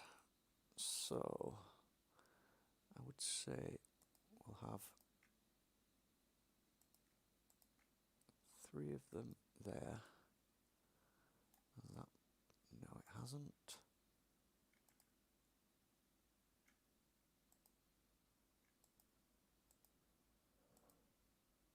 Symmetry on, yes, yes. We'll copy these round to here, and we'll have it sort of pointing outwards slightly, so that when these separate, it's going to push these outwards and away from the bottom of the shuttle. Because I have had, in the past, I have had quite catastrophic failures when these have separated. And again, I want to put some of these on the main tank, and we want these to be pointing away from the bottom of the fuselage. So I'm going to put 3 at the top like that, and also 3 at the bottom of the tank, so it's nicely balanced. Okay, right. So that's that. Now, this is where it becomes very interesting. We've got to make sure our staging is correct to start off with. So let's just check those 3 engines there. Yep. So we'll create a new staging branch here. And we're going to move those 3 down there. So that one, and that one.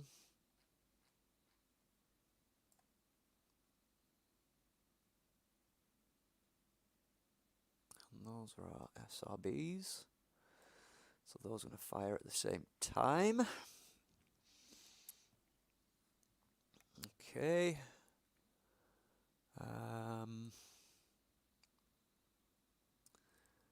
Yeah, now let's just sort out the thrust vectoring.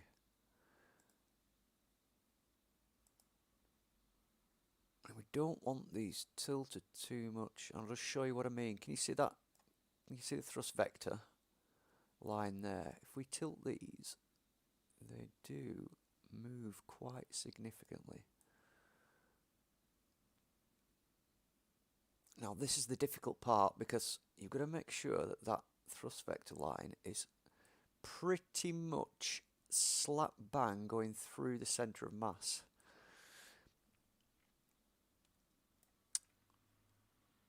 Which I think, if we just tweak these slightly.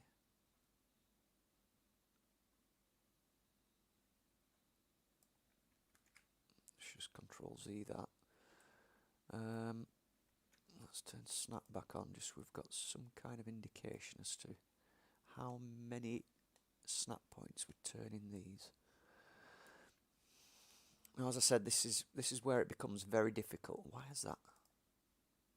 Why have you changed?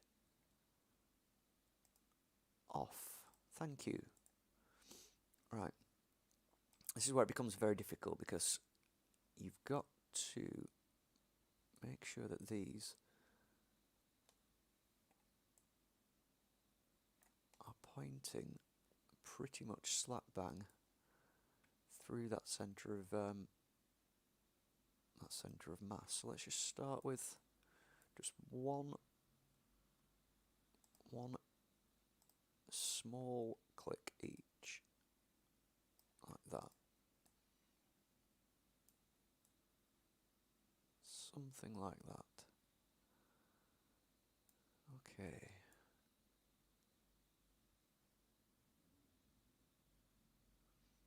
Now, do we have any...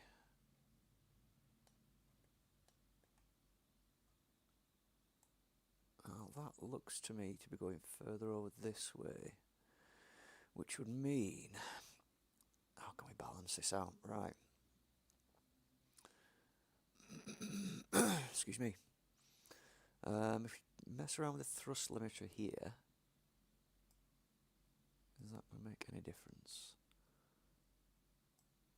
No. Also no. What about these?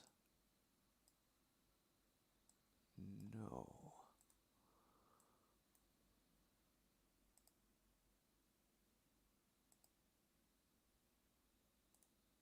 Right, let's try it now, because it looked like the thrust vectoring was playing up there. Okay, so if we drop the thrust limiter down on the SRBs, that brings it closer to the shuttle. And if we drop the thrust limiter on those,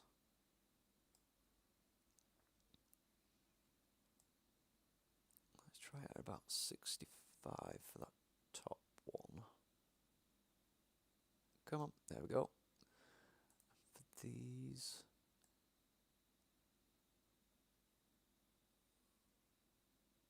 of course these are not in symmetry, so I'm going to have to do these separately. Drop them to 70 at each side.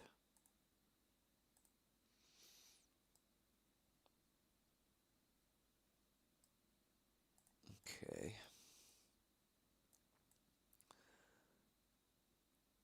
That is looking somewhere near.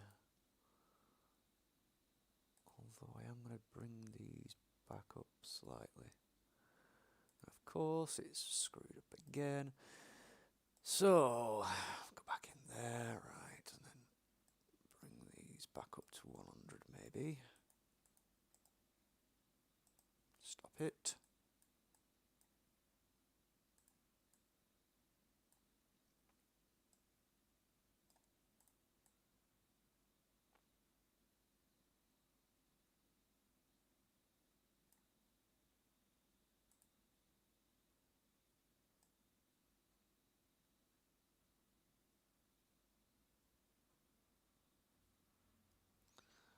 Have that one at about 50.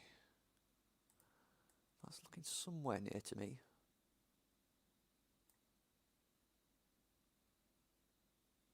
Somewhere near.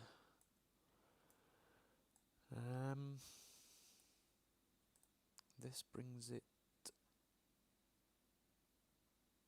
nowhere near there. So if we drop these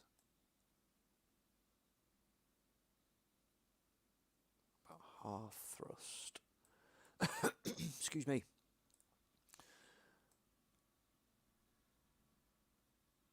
Half thrust. That's kind of pointing way back that way.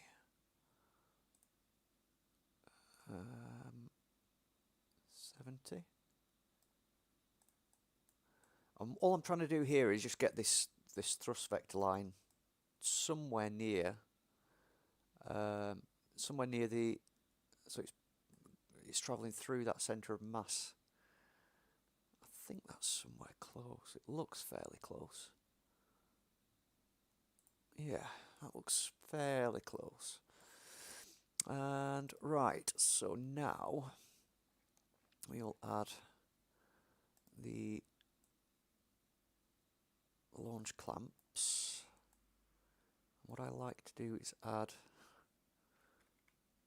oops, no, not that, there we go. I like to add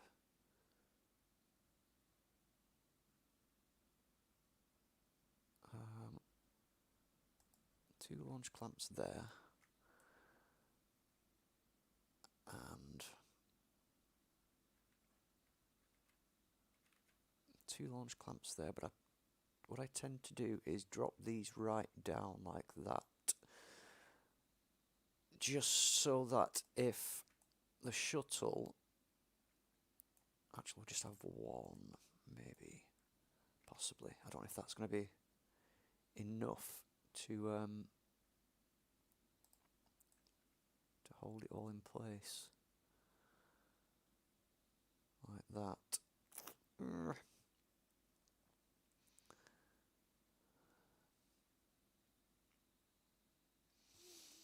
I know for a fact if we have them on here, it is going to cause a few issues if we have them on the SRBs, because they're not, in comparison to the main tank and the shuttle, these don't weigh anything really. I mean, obviously they do weigh something, but the comparison in weight, it's negligible. It's nothing. Right, so let's set up the rest of our Separatrons. So that's going to be the next. That's going to be the first stage, which will go there. And then let's find our so those three. Yep, those three go in that one. That one goes in that one, and that one goes in that one, and then that one, that one, and that one. Those top three go in that one. So then this must be for the main tank, yep, and that's for the main tank. So that's that. What's these here? These are the OMS. So we'll have those in their own little staging branch, like that. We'll have that way out of the way because we're not going to need to deploy that. We're not going to need to stage it. In fact, can you actually turn the staging off? Fairing staged, not staged. There we go. Right. Excuse me. I would like the ability to toggle these at the flick of a switch, so I'm going to just set up some action groups for these. So we'll set up an action group to toggle the top one, toggle that engine, and then toggle both of those engines on number 2.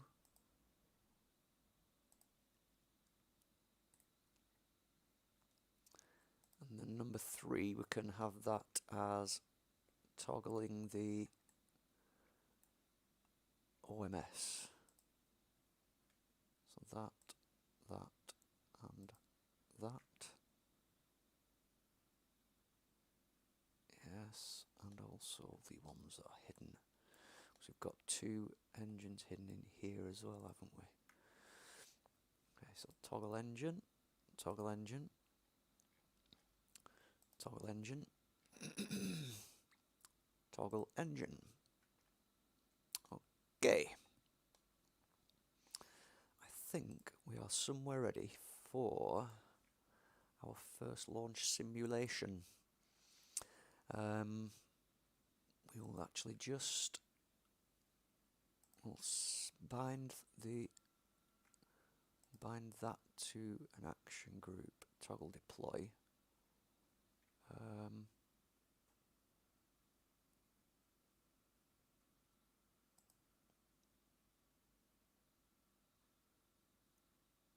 Although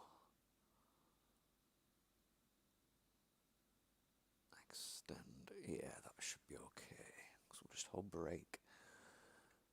Right.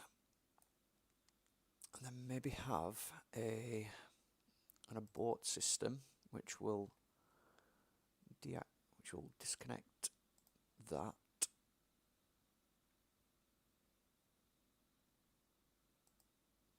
Decouple. And also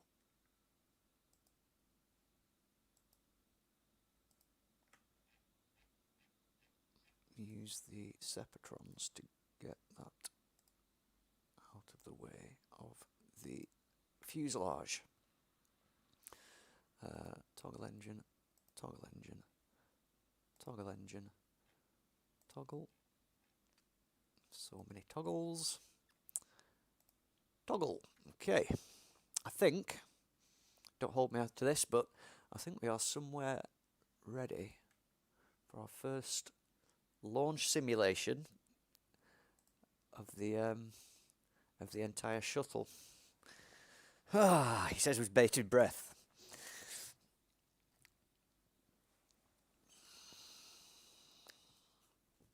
I'm just going to sit back a little bit so I'm a little bit more comfortable because... Oh no. Oh no. Oh no, that's not quite right. The reason it's doing that is because the launch clamps are lower down than the centre of mass. So we'll just revert back to vehicle assembly. That's yeah, that's quite bad. Centre of mass overlay. Ooh, when we're not stuck in the wall.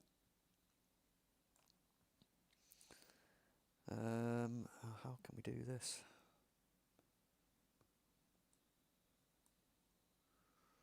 We can have those up here. Maybe. Like that.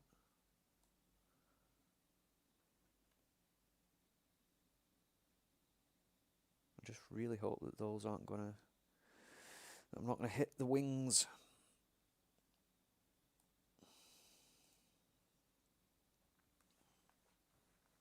Right, let's try that instead. We may need to add some more launch clamps. And pray and hope that we're not gonna hit them when we launch.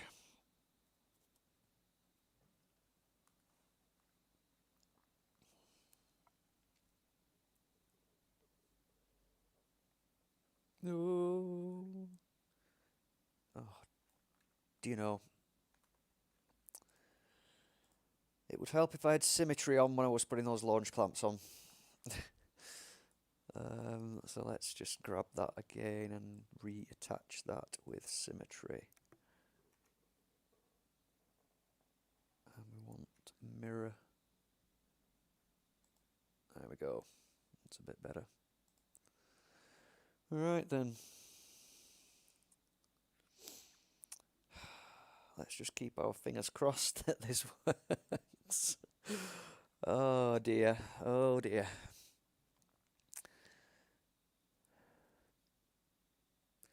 Now, this part is a little bit kind of trial and error just in how it launches. Actually, what I'm going to do, I forgot to do this before, but I'm going to put the launch clamps onto a separate stage just because what we want to do is we want to see how the thrust vectoring is manifesting in the movement of the ship, of the entire craft. So I'm going to put those on a separate stage. We'll activate SAS, we'll activate RCS. Okay, I'm nervous now. Right, so let's throttle up. Let's go to about just over 2/3 throttle, I should say. Let's point radial outwards. Okay. So we'll launch in 3, 2, 1.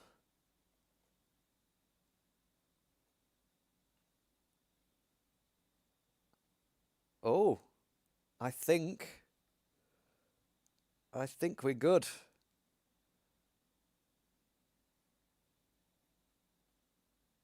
Although it is gimbling a lot. It is gimbling quite considerably. I think we're actually quite good. He says.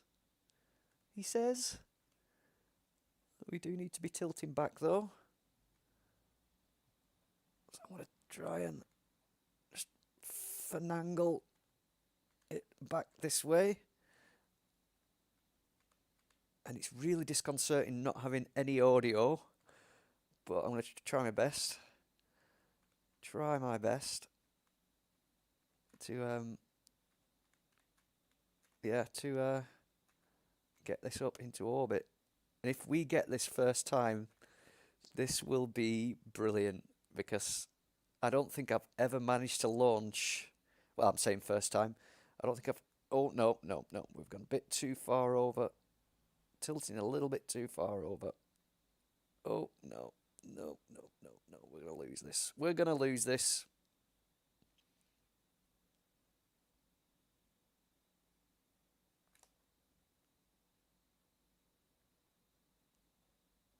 Oh, shit. Stop twisting round. No. Oh, dear. I think we should abort. Come on, abort. Right, let's try and get it back to safety. I thought it was a bit too good to be true. Let's kill the engines and just let it do what it needs to do to start off with. Excuse me. Right, let's... Okay, let's just get the engines going a little bit more. Now, obviously, because we've moved these engines, we've tilted them upwards, the thrust vectoring when the solid rocket boosters in the main tank is not attached. It's going to be very much off. Why are we? We've lost a control surface. That's why. I was just wondering why we're going at strange angles. So that's us out of oxidizer, I am presuming.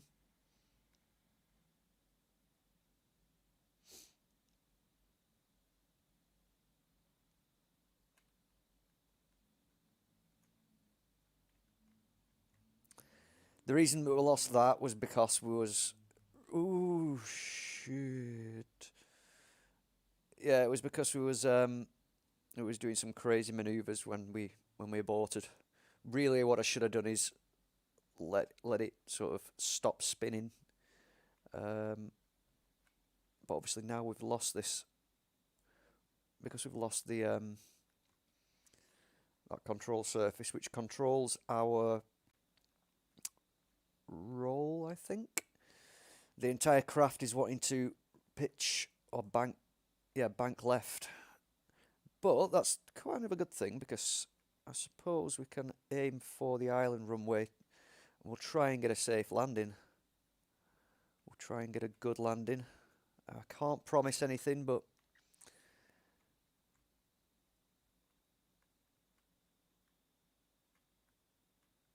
I don't think we're going to do this, you know. We're way too far out.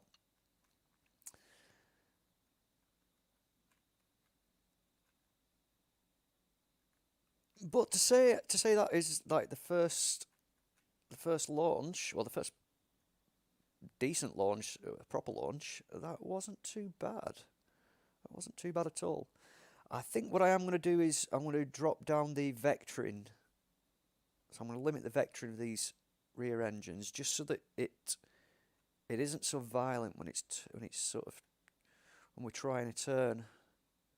That will probably have some effect over it. And yeah, we're ditching into the sea here. We are ditching into the sea. I'm going to brake. Brace for impact.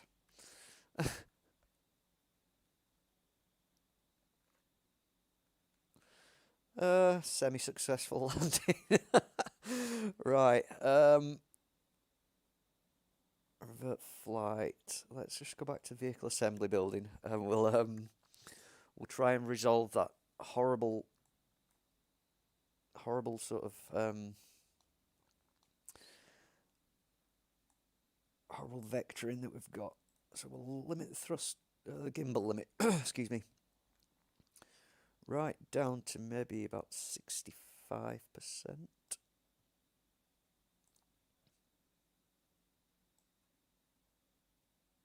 on all three engines. That's just so that it's not going to be as violent when we're trying to correct stuff. But I think other than our little sort of crash there, I think that wasn't too bad a launch really.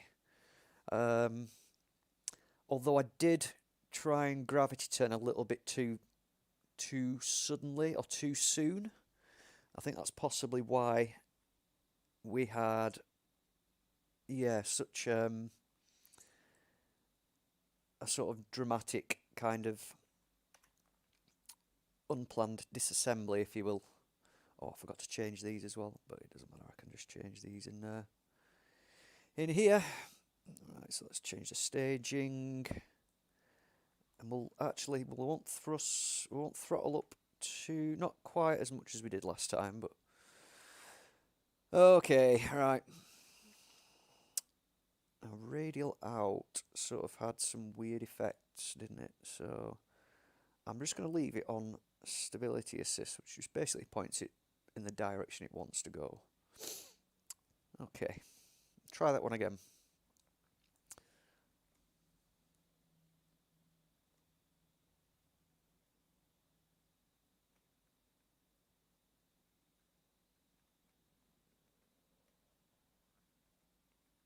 I'm just tapping downwards, just to make sure it's just so that our prograde marker is kind of pointing upwards, if you will.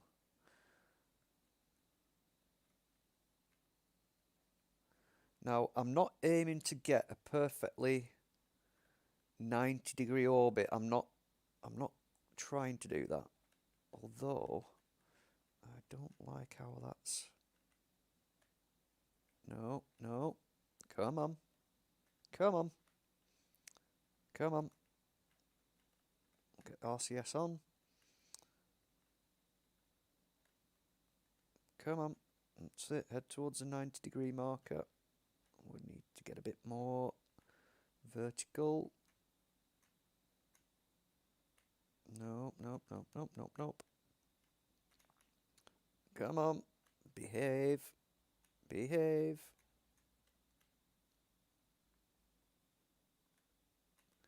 Need to just be very careful whilst the SRBs are going to detach.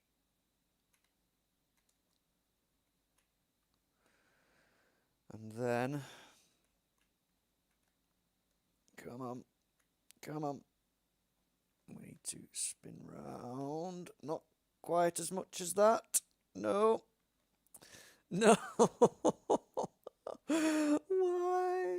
Why? Oh, we're going. Oh no.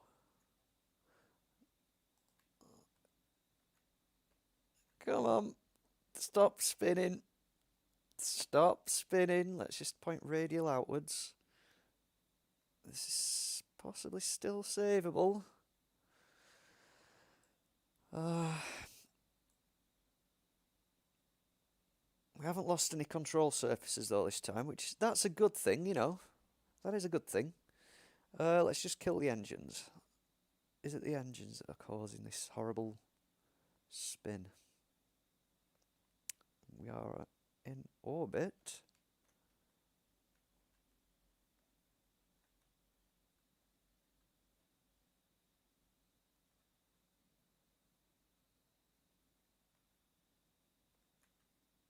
of sorts. We are losing. We are losing velocity though. So that's roughly where I need to be pointing. Come on, that's it. No, don't be spinning.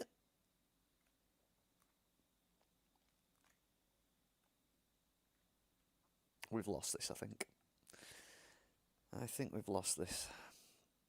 I'm not sure why it's doing it, but I'll have to. We'll have to do a few adjustments, I think. So we'll ditch the big tank, just so that we can get back to land safely. We are kind of plummeting to Earth uncontrollably. Oh, wait a minute. Oh no, we've still got our control surfaces. That's a good thing. That is a good thing. We have got one thing working for us. I mean, we're basically plummeting to Earth the wrong way, pointing in the wrong direction.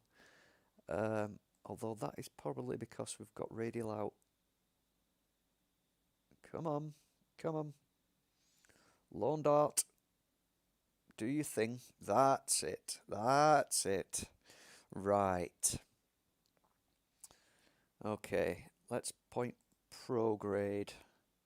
No, let's not spin around. Let's not spin around in a yawing circle. Let's point prograde, please. Let's get some engine authority. There we go.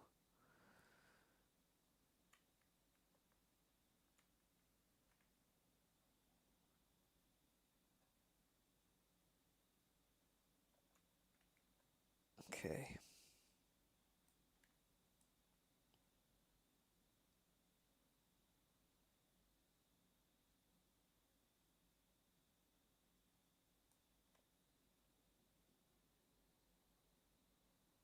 Come on. You can do it. I know you can.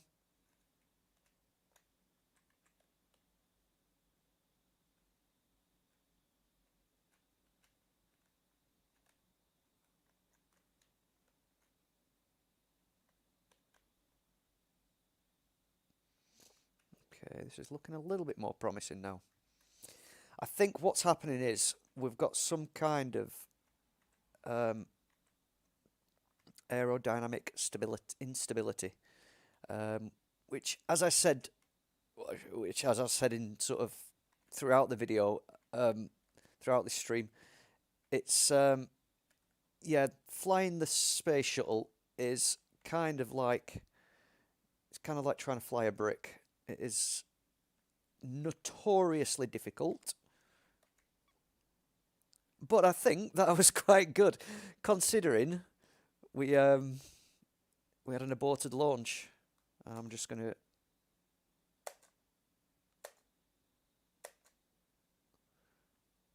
No.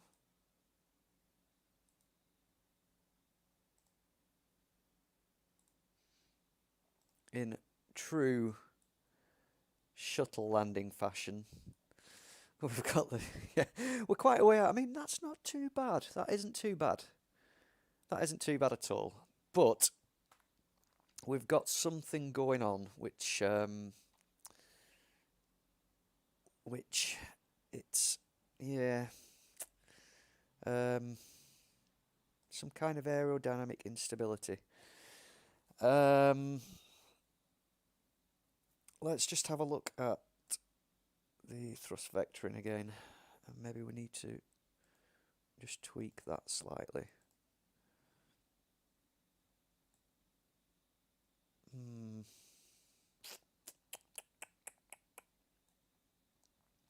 Maybe if we drop the amount of fuel in the tanks.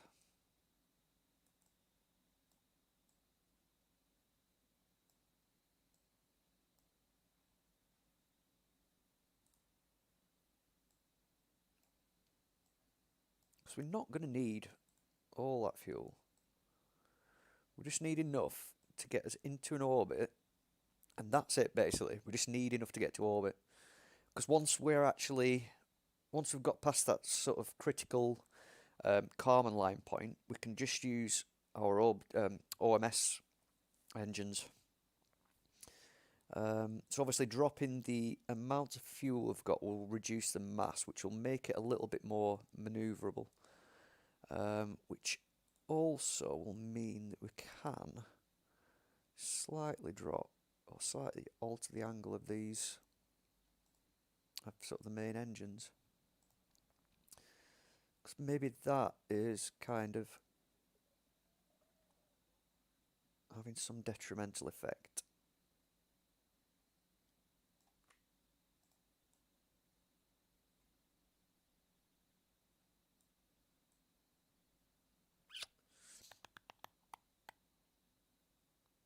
It's looking a little bit better.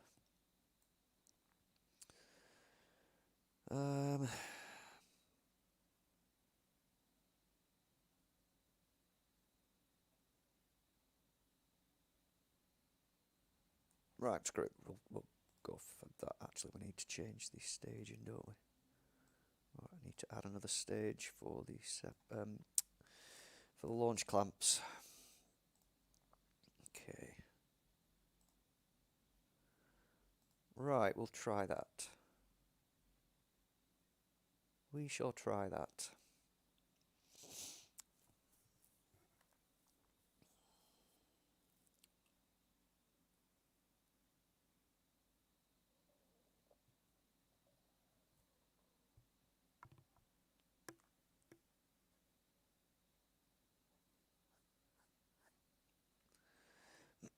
Excuse me. So activate SAS, activate RCS. 2/3 throttle, rough, just over. I think that should be just about right. Okay. Engine sequence start and launch.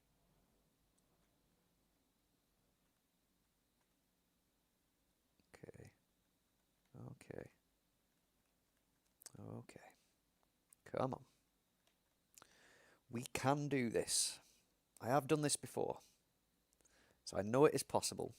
We're getting a weird torque. What is causing that torque?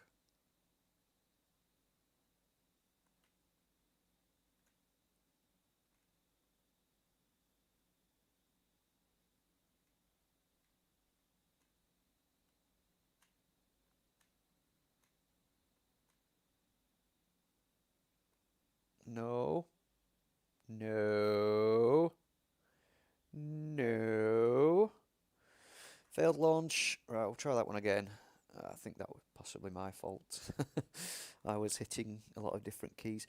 I think the problem is, the key is with this, the first few thousand meters into the launch, I think we just need to be leaving it to do what it wants. We need to just sort of leave it alone, let it sort of, you know, build up a bit of velocity, and yeah, maybe, hopefully, fingers crossed. So maybe radial out. We'll just point it radial out, and we'll just leave it.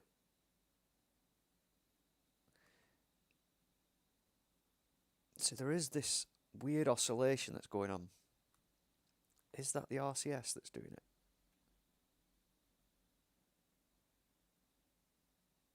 It's the vectoring. Right, okay.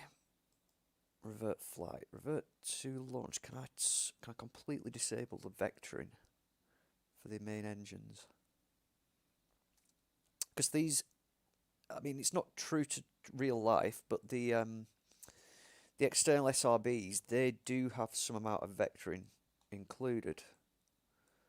It could just be the gimbal that is causing it. Because with the SAS activated, it will be trying its best to stay sort of on a radial out path. And it will be using those engines. So let's try that. as I said earlier, this really is just a trial and error. As you can see, it is flying relatively vertically, but it's obvious we've got just some weird gimbaling issue going on. So let's just try that again.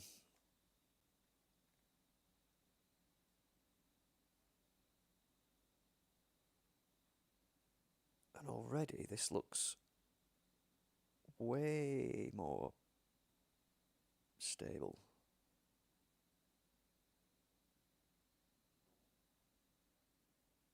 We don't have that oscillation anymore, although it is slightly starting. We'll just tap the... No. Yeah. It's okay. It's okay. It's okay.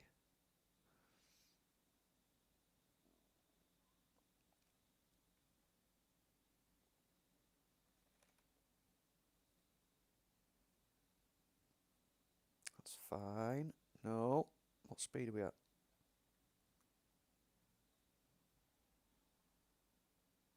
Come on.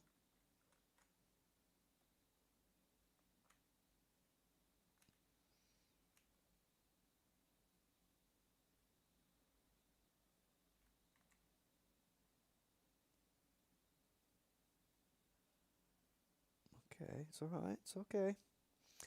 It's okay. Don't be scared. Don't be scared. Oh. That's alright. It's okay.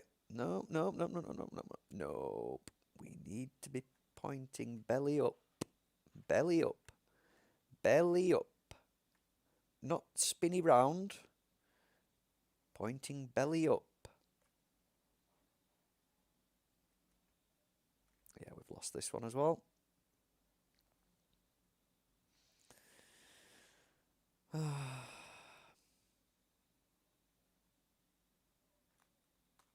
Right, revert to flight to launch again. Possibly it could be we're just slightly too aggressive with the thrusting, with the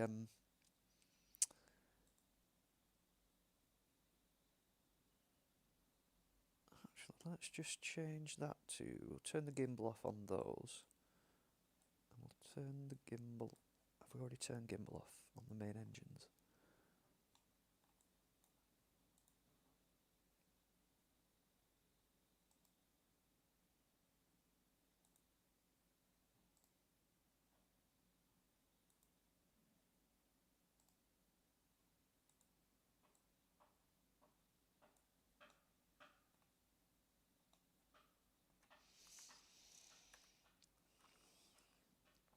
Okay.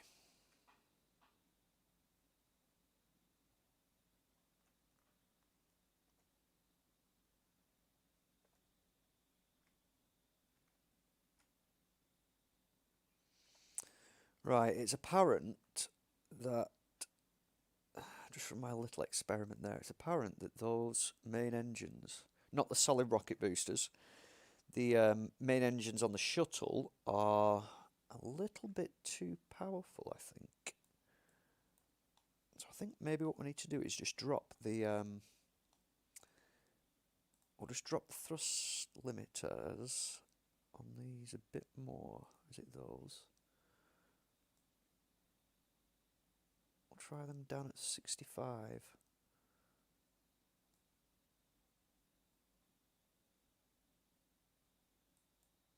No. There we go. Those are still set at 100, aren't they? Yes. Actually, let's drop them down to 50. No, not 49. There we go.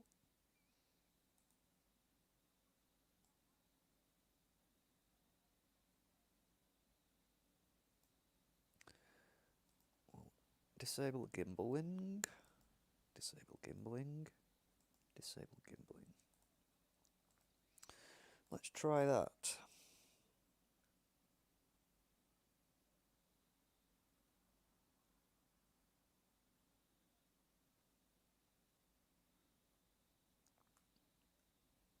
Let's just see if that has any beneficial effect.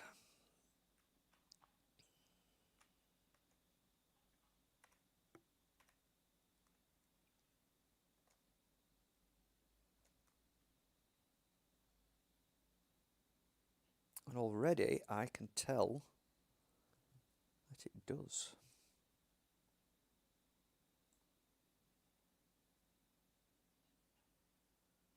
So I'm just going to leave it. I'm just going to leave it. And when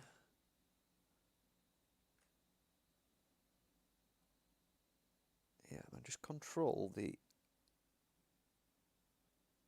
pitch of it using the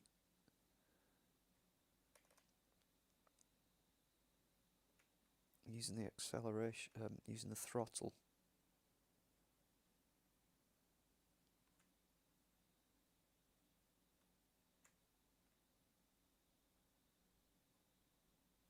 No.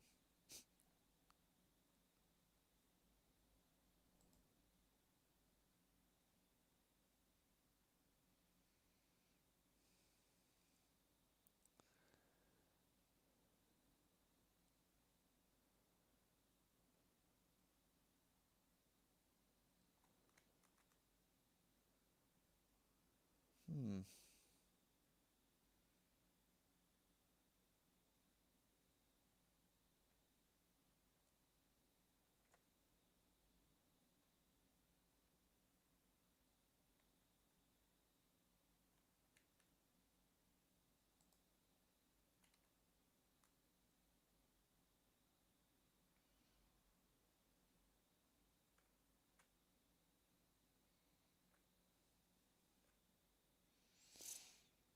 And that hasn't had any effect whatsoever.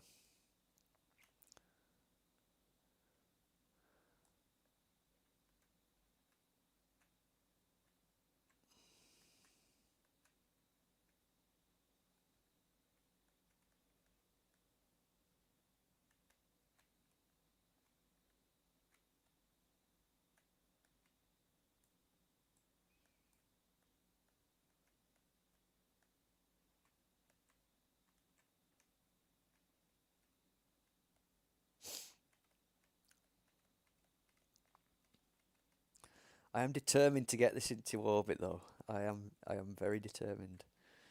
Whether or not it just, I just don't know. There's something going on. There's something that it's not happy with.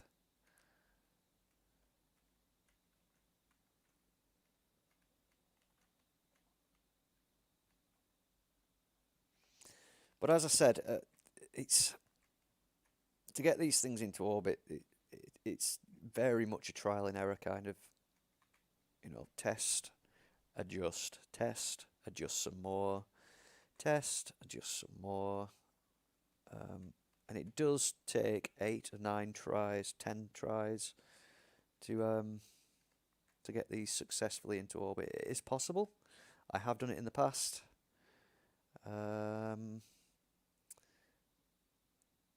Yeah, it's just rather difficult though, unfortunately.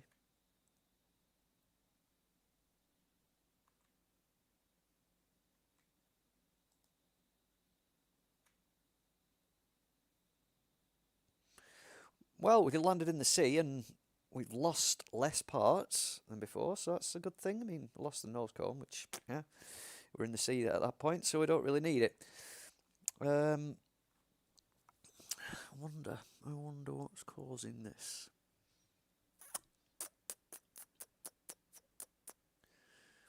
I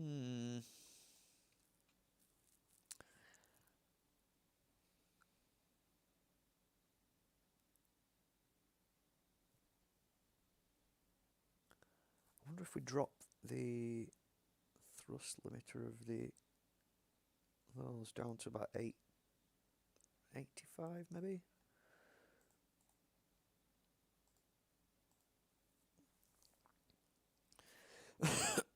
Excuse me.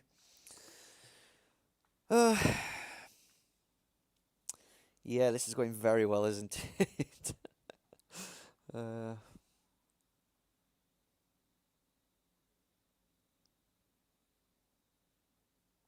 Oh well.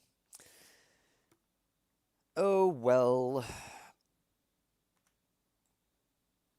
I wonder if we lock the gimbal on those as well. Let's try that.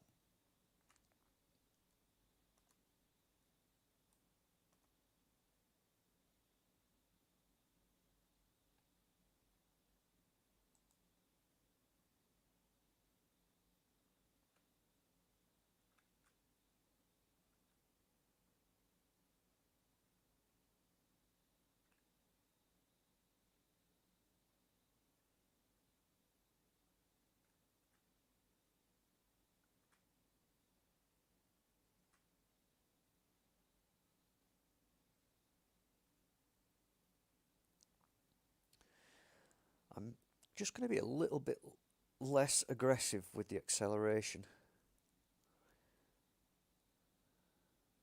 See if that has any effect. I do not like this oscillation that's going on. So maybe we turn off RCS.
Oh, yeah, spontaneous planned disassembly. There we go. Right, something with thrust limiters, I think. It is something to do with the thrust limiters. That was worse than before. Excuse me.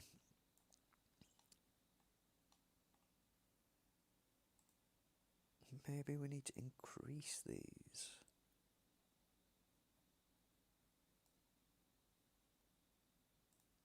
So we'll bring them up to 60.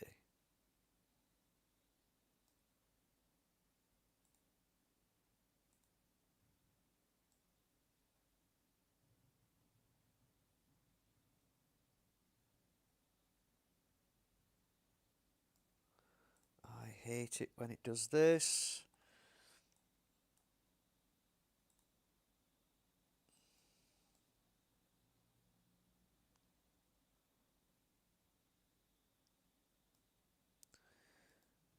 Mismatched.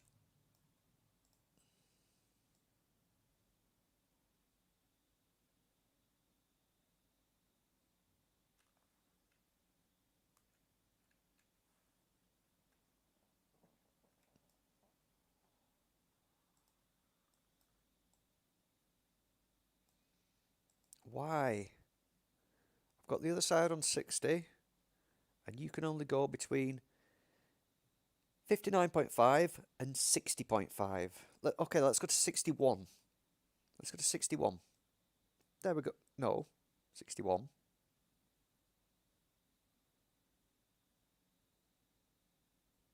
Thank you. Right. Gimbal's locked.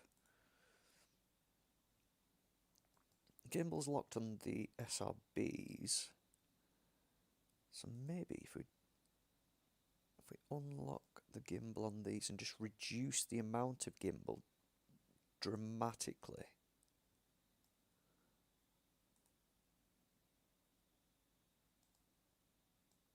Just down to 40, maybe?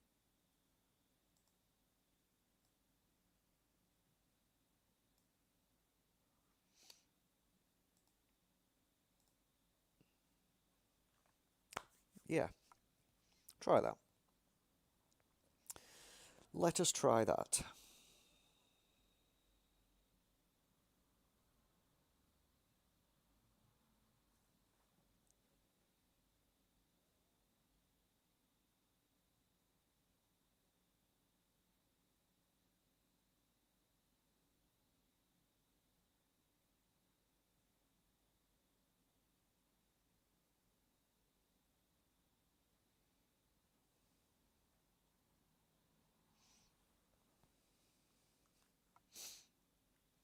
Okay. SAS on. RCS on. 2/3 thrust, 2/3 throttle rather. Launch and release the clamps. It's a little bit more vertical.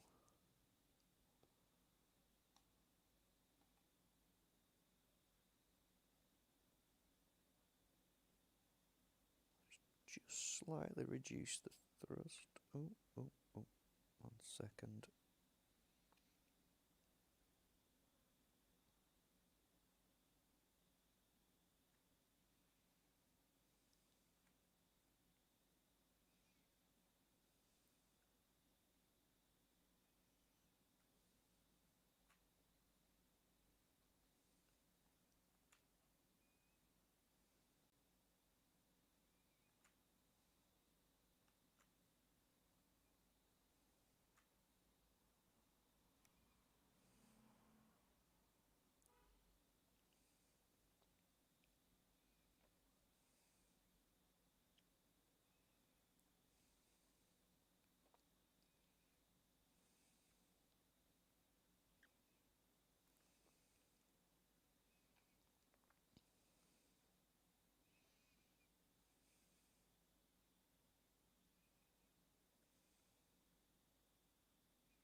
Those engines have got no authority over...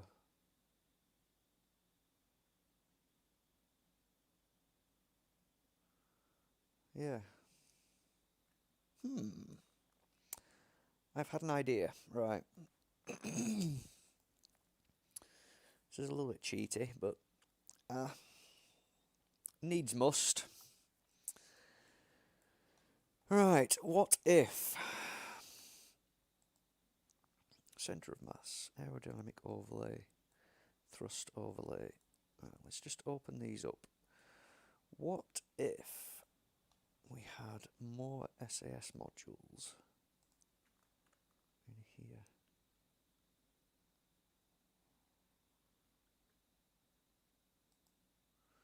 So I'm just going to clip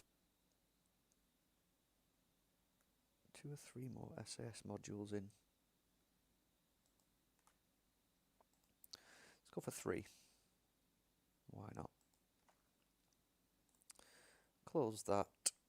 So it's going to give a little bit more authority over the SAS. Now this could go one of 2 ways. This could either greatly improve it or dramatically, just cause cracking attacks. I'm hoping for the first one, but I'm kind of leaning towards the latter, knowing what Kerbal Space Program is like. No cracking attacks yet. Okay, let's try that. 2/3 throttle. Activate the engine, stop it wobbling, and launch.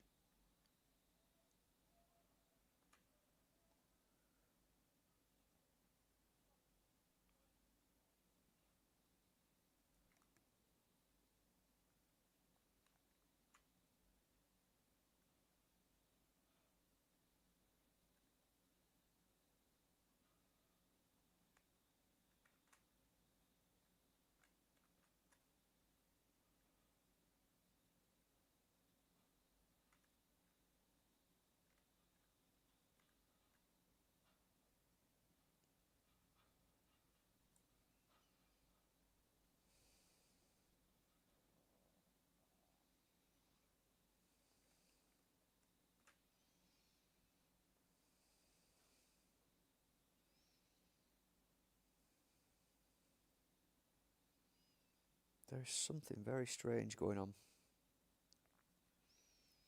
It seems to be at the same kind of altitude every single time. It's almost as though the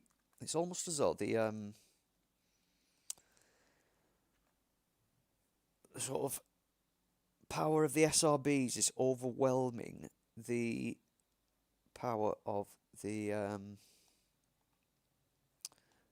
main engines. Now, I wonder if we whack this up to sort of 75. This may give us a little bit more authority in pitch. Don't tell me it's going to do the same thing.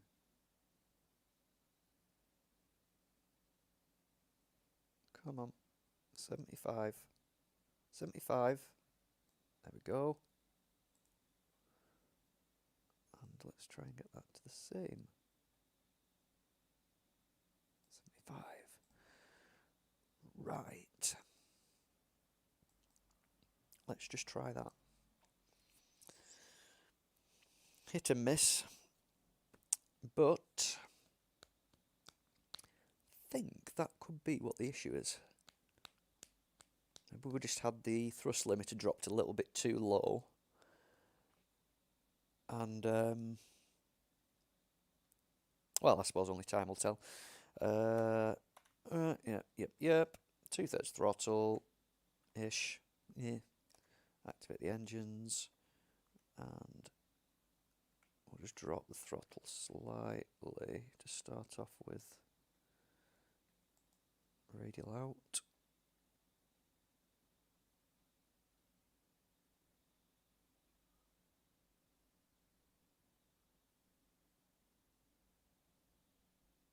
When we see it starting to sort of pitch more nose up, we'll just increase the throttle slightly.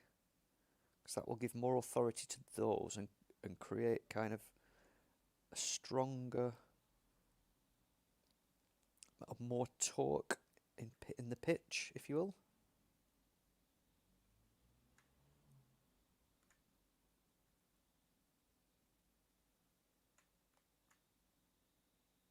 No. Exactly the same position, exactly the same place.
Would you please stop spinning?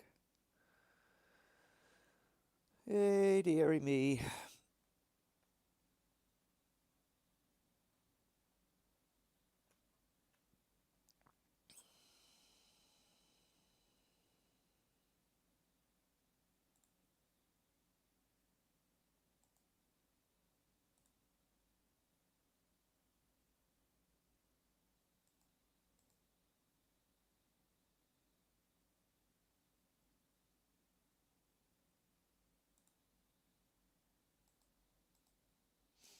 Let's get all the fuel to the back. Oh, actually, no. It didn't make any difference. That made it worse, if anything. However, I've just had an idea. Maybe it's the aerodynamics. Right, I'm just going to try something. If we drain the fuel out of the top 2 tanks in the main tank, we have a full fuel tank at the bottom. Let's just get that on, and that on. So we have a full fuel tank at the bottom. We drain fuel out of that oxidizer out. Fuel out of that one, oxidizer out. That's going to drop the centre of mass a little bit, which is going to hopefully make that a little bit kind of closer to there. Also, I think what I'm going to do, I want to remove pitch from those. And those are obviously the little control surfaces.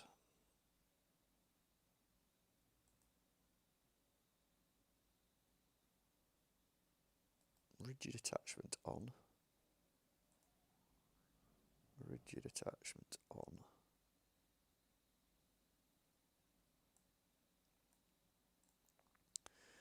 Let's add rigid attachment on these and auto strut to root part. I wonder if it's some kind of weird oscillation we've got going on. And the wings.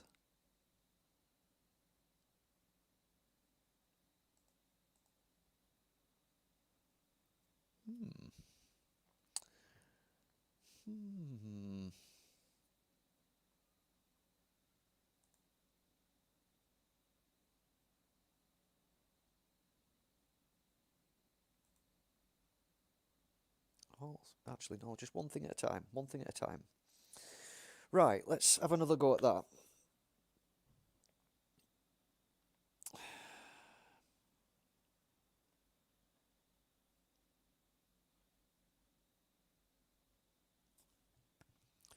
I'm keeping my fingers crossed. I'm keeping my toes crossed on both sides.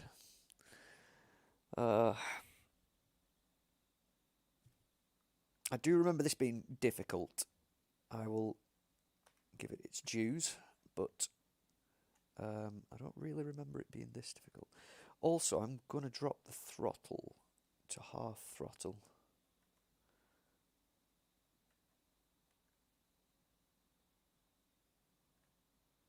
Just for the first few thousand meters.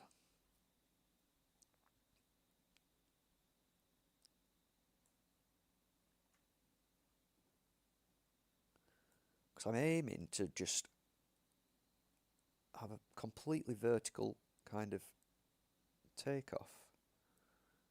So what I don't want is like tilting over, because that's when the kind of aerodynamics kick in.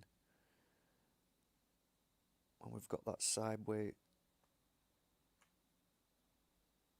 Yeah, I've lost both the wings. Let's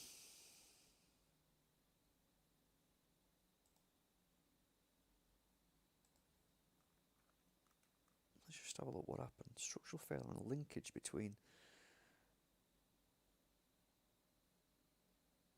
BS Delta wings and Mark III cargo bay. But it didn't.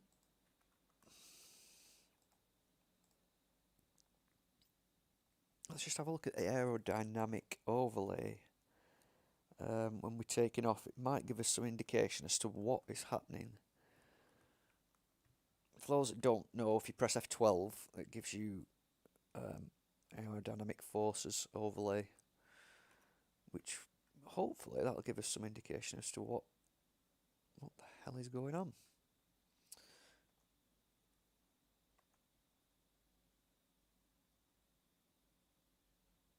I'm leaving RCS off at this time as well.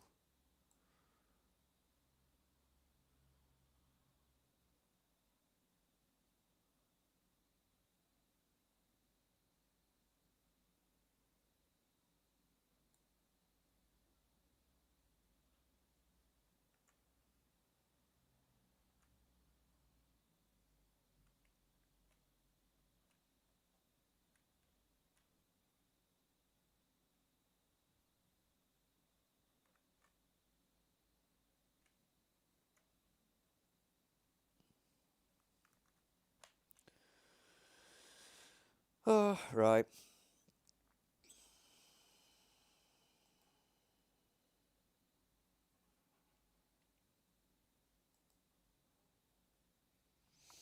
think what I'm going to do is whack the thrust limiter on the main engines up more. Because even when I'm at full throttle, there doesn't seem to be any. It doesn't seem to be sort of giving any authority over the pitch whatsoever. So maybe at 85, 85, no, 80, not 86, 85,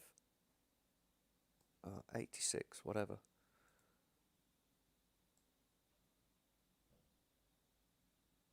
86.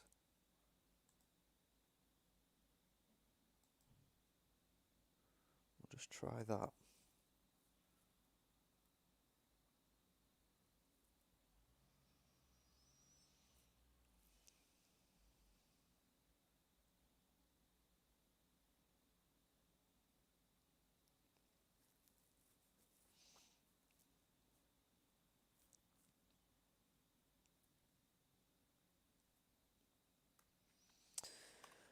Okay, so SAS. RCS I'm going to leave off again. 2/3 throttle this time.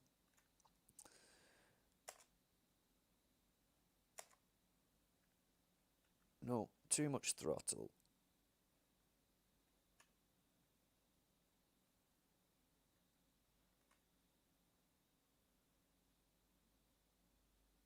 So it wants to be just around about half, doesn't it?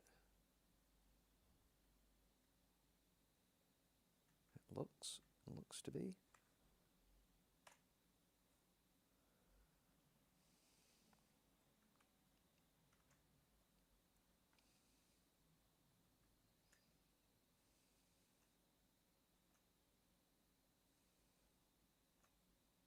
No, exactly the same. Right, this is yeah, this is starting to annoy me now. So I'm gonna call it a day. Yeah, I'm gonna possibly work on this sort of off camera, if you will, and see if I can get it anywhere near, I suppose. So yeah, that's the end of that. So, but yeah, thank you very much for watching. I'm obviously there hasn't been really any people watching the live chat, watching it live, but I will be putting this back up, you know, on as a full video on my YouTube channel, so you can watch it at your own leisure. So, but yeah, thank you very much, and yeah, hopefully I will bring you another video whereby I can actually get this working properly and I can show you what it's all about. So, but I think we're somewhere near. You know, it's just like I said, a little bit of tweaking, and that's all it needs really. So yeah, thank you very much, and I will speak to you soon. Bye.